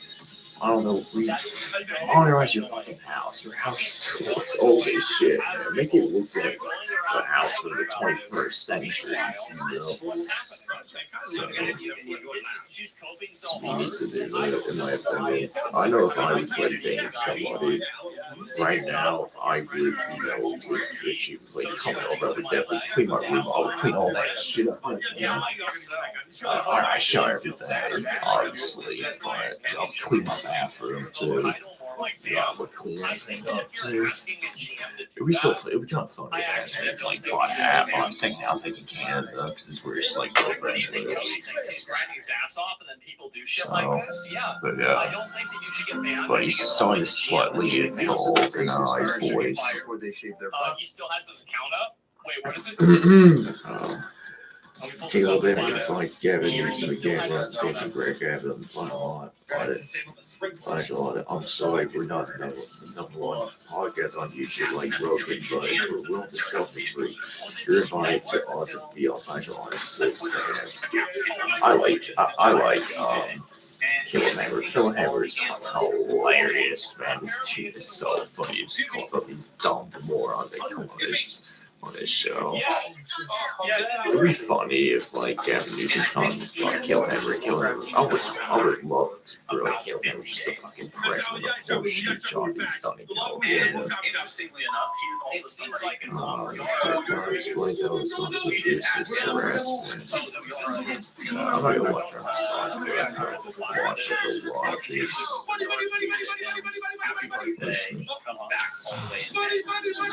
Who's this guy? Links together, and this links together. Yo, what the fuck, like? Who's this guy? That's a baddie dude. I know, cat, like you ass up. She's pissed fuck. Like, come on, my boy. V-neck, though. I mean, come on, bro. This is It's so funny how people reacting to this girlfriend, bro. It's just, what feels like 20 years ago. I had a TV like that. I never had a PSP.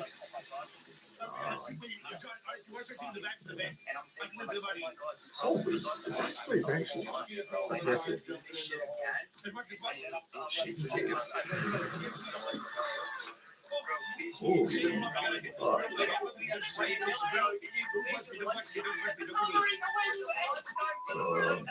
It's true, man. It's so hot, man. Honestly, I live in Texas. I live around this part. I live the I lived in North Texas. I lived in close like Dallas, DFW area. It was 101 outside yesterday. I think like 107. Right now, it's 83 degrees at the moment. It is hot as a motherfucker. I went and watched. Why are you sweating my fucking ass off, dude? It was sweaty as it was hot as fuck outside. This is chick. Just so you guys can get a frame of reference. I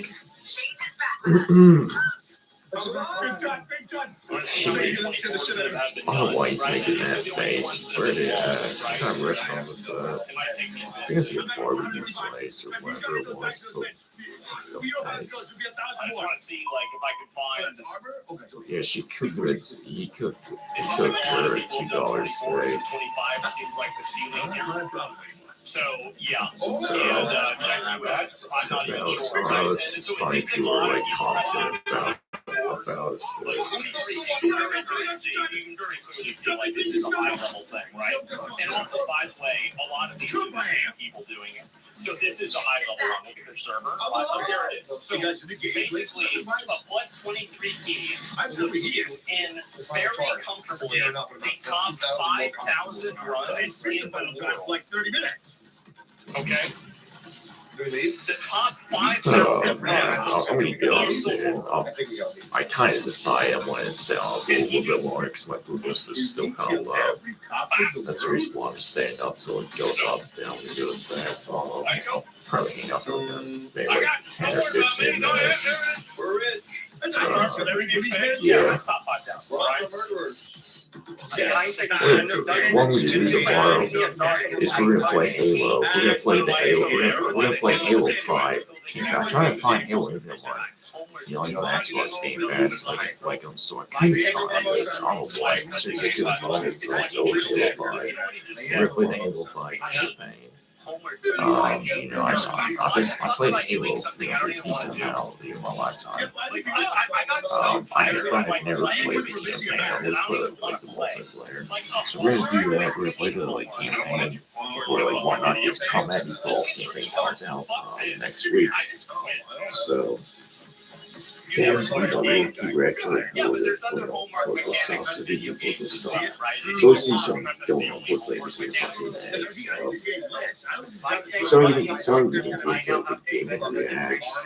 You know, originally I was planning on pulling off Tucker today, you know, and it was going to wait till tomorrow, but I just kind of felt like, why not just get those working now. So it's like the big flankers for sneak low IQ anti-Semites. Look at the anti-Semites who go and stick to crush his 4-year-old weird drunk. You got April enough that you got sneak on band. That's the insane, by the way. And you got Jake Shields, who has brain damage. It's like a low level for research.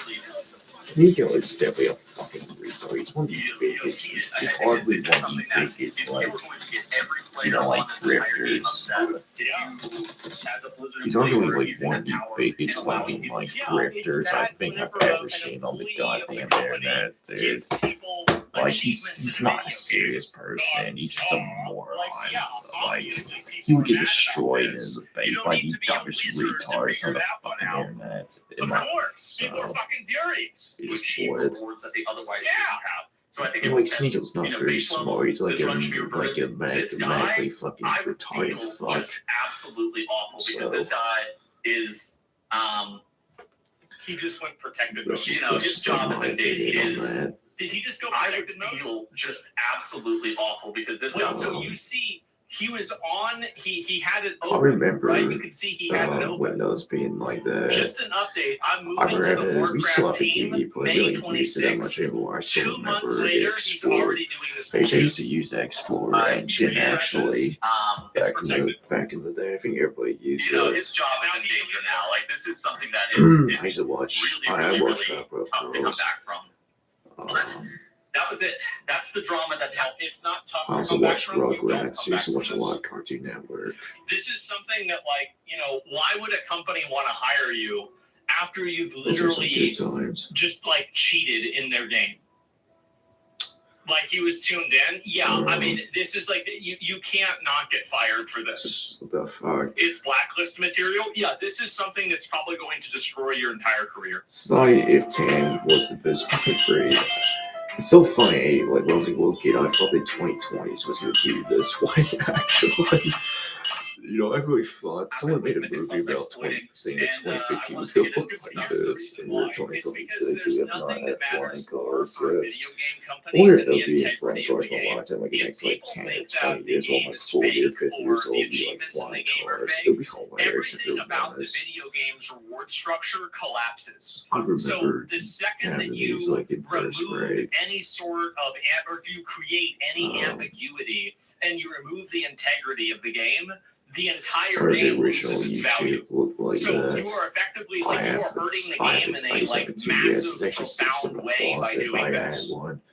Or my mom used like a BlackBerry phone. This just because or I thought it would be interesting because it's got iPod. huge traction. All right, let me refresh this. Oh my god, 1,600 likes, and this is absolutely unbelievable. Whenever I first saw this, I thought it was just like some hit piece, but now it seems like it's more legit, which is unbelievable. Oh my god. That's it for me today. Oh man, I hate school lunch. Obviously, this isn't the whole video. I'll link it anyway. Tennels is he's a WoW player, right? So like, if you're interested in a more WoW specific take on it, you can go ahead and look at the rest of the video. But I'll look at the Reddit post as well and take a look at it. So losing your job for what your friend calls a homework key for 30 minutes of my life, bro. There's no way a GM was actually one-tapping mobs for his friend on live servers. What the fuck? I had 2 GM friends in Miss Pandaria, and they treated that game like shit. And they were like you were in the Secret Service. They wouldn't even type their GM name in game. Crazy work, rip job. So we actually had a guy.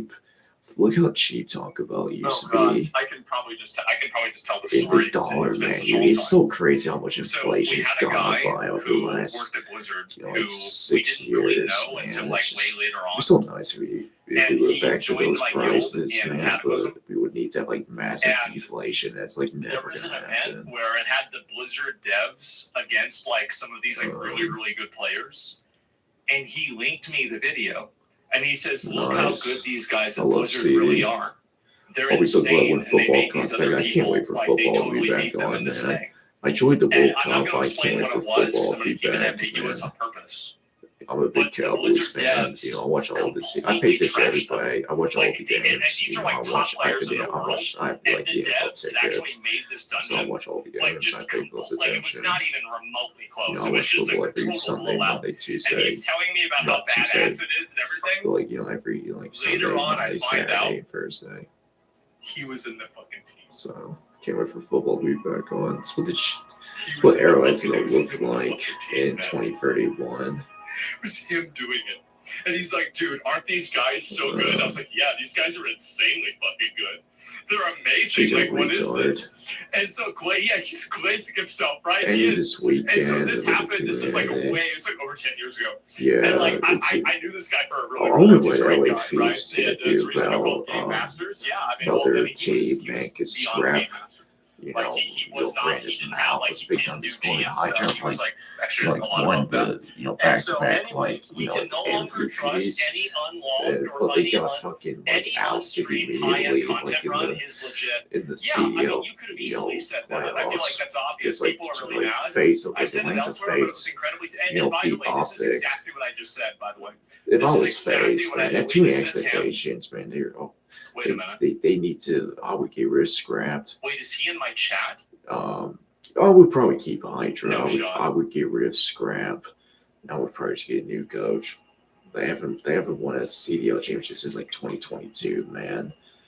You know, they're kind of Oh my you know, god. there's like kind of like a young, like talented, experienced team, but they don't really have any like I don't say like good depth. Buy out I New would World and say. keep it running for Like us. he's been really good. Like Hydra is just like Maybe this isn't him. wait, is this Hydra?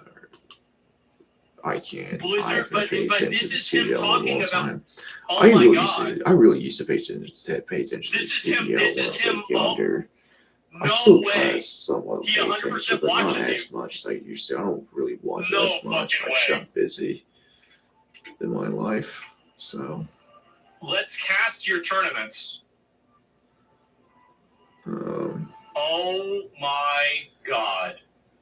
Jews, because these religions have natures, yeah. He's definitely, you know, He was this is him deleting the account. Islamic religion, oh, absolutely. Holy shit. Not today, but he's in the chat. I don't know, he's probably in the chat now. Right, make him a mod. Just yeah, well, just give me all the free before you get fired. Give me Gmod. I need Gmod, and I need the sword from the Mists of Pandaria 5-man, the Mogadishu blade from the last boss. And I also need what else? Oh, King Mechagon. I need King Mechagon. And what else? I know I got the Belmuncher. That's no big deal. Sword run? Yeah, we've got to do that. I'm not sure, man. Tomogudar, Blade of 1,000 Cuts. I remember the name. And still never got Mechagon. Yeah, Bofa. What's in the box? King Mechagon. So this is what's really funny is that just this thing by itself is going to damage the entire integrity for the game as a whole. I think Blizzard actually might make, it's like 50-50, I'd say. It's like not a for sure thing. But like there's a good chance Blizzard might actually come out and make a statement about this, like an extended statement about it, because of how detrimental this is to the company. It's detrimental to the game at large because now you have a person who's effectively cheating. You know, he's cheating in the game, and it's being allowed. Like this is an employee that was working and collaborating with streamers in order to cheat in the game. Oh my fucking god! Yeah, Zenrock short from archaeology. Yeah, dude, those troll digs. Oh my god, that shit was annoying. Can you just give me that sword? Like I just want it real quick, right? Breakout capability units may have walked away. We're not on the top of the Iranian regime. It's not going to happen. Server, not even beta or test server. No. Back in the day. Right. So like, here's the thing, right? Asmongold. Next right, you know. Let me see if I can pull this up. No, that's it. I don't know. Oh my god, Asmongold. Jesus Christ. I might watch this, but not right now. Anyway, is this whenever I was in the guild with him? I have no idea. So, the Dark Portal, Itching Ferlina, fuck, I don't know if this is really it. 5 years ago. It's either no, this is with this guild. So anyway, like we were doing fucking Maxina. And this is like the last boss in the spider wing of Necrons. Yeah, I don't mind that marijuana weed being like legalized. I'll say I wouldn't smoke weed. I'm not being drugs. I've never been interested in smoking. There's a GM watching, and I don't think it should. Like, if you want to use some free life, I think it's fine. There's been some benefits of like medical marijuana. Right, so they just teleported them back there. They probably should be like a certain limit how much weed you have. An hour for SFN to get anything ready in Classic WoW. And so don't even get me started in real life. So anyway, this happened, and like there were a few people like joking about this, right? But like nobody was really mad because it was a testing server, right? It's basically a private server testing thing. And so we were testing. Yeah, it's kind of great. I'm kind of interested to see if, like, Yemen, you know, blocks the Red Sea. Because if that did happen, it would cause, like, you know, crude oil. It would cause, like, crude oil to, like, literally skyrocket. So that would be very bad. Alright, guys, I'm gonna go to bed. I'm very fucking tired. It's like 2 in the morning. Oh, I'll be back on tomorrow. I'm gonna, you know, play Halo 5 campaign. Just something different to play. Then we'll be talking more just about like Trump and probably more about like the Iran war. Man, just the same old usual. All right, guys, I will be back on tomorrow, and I will see you guys then. Peace out.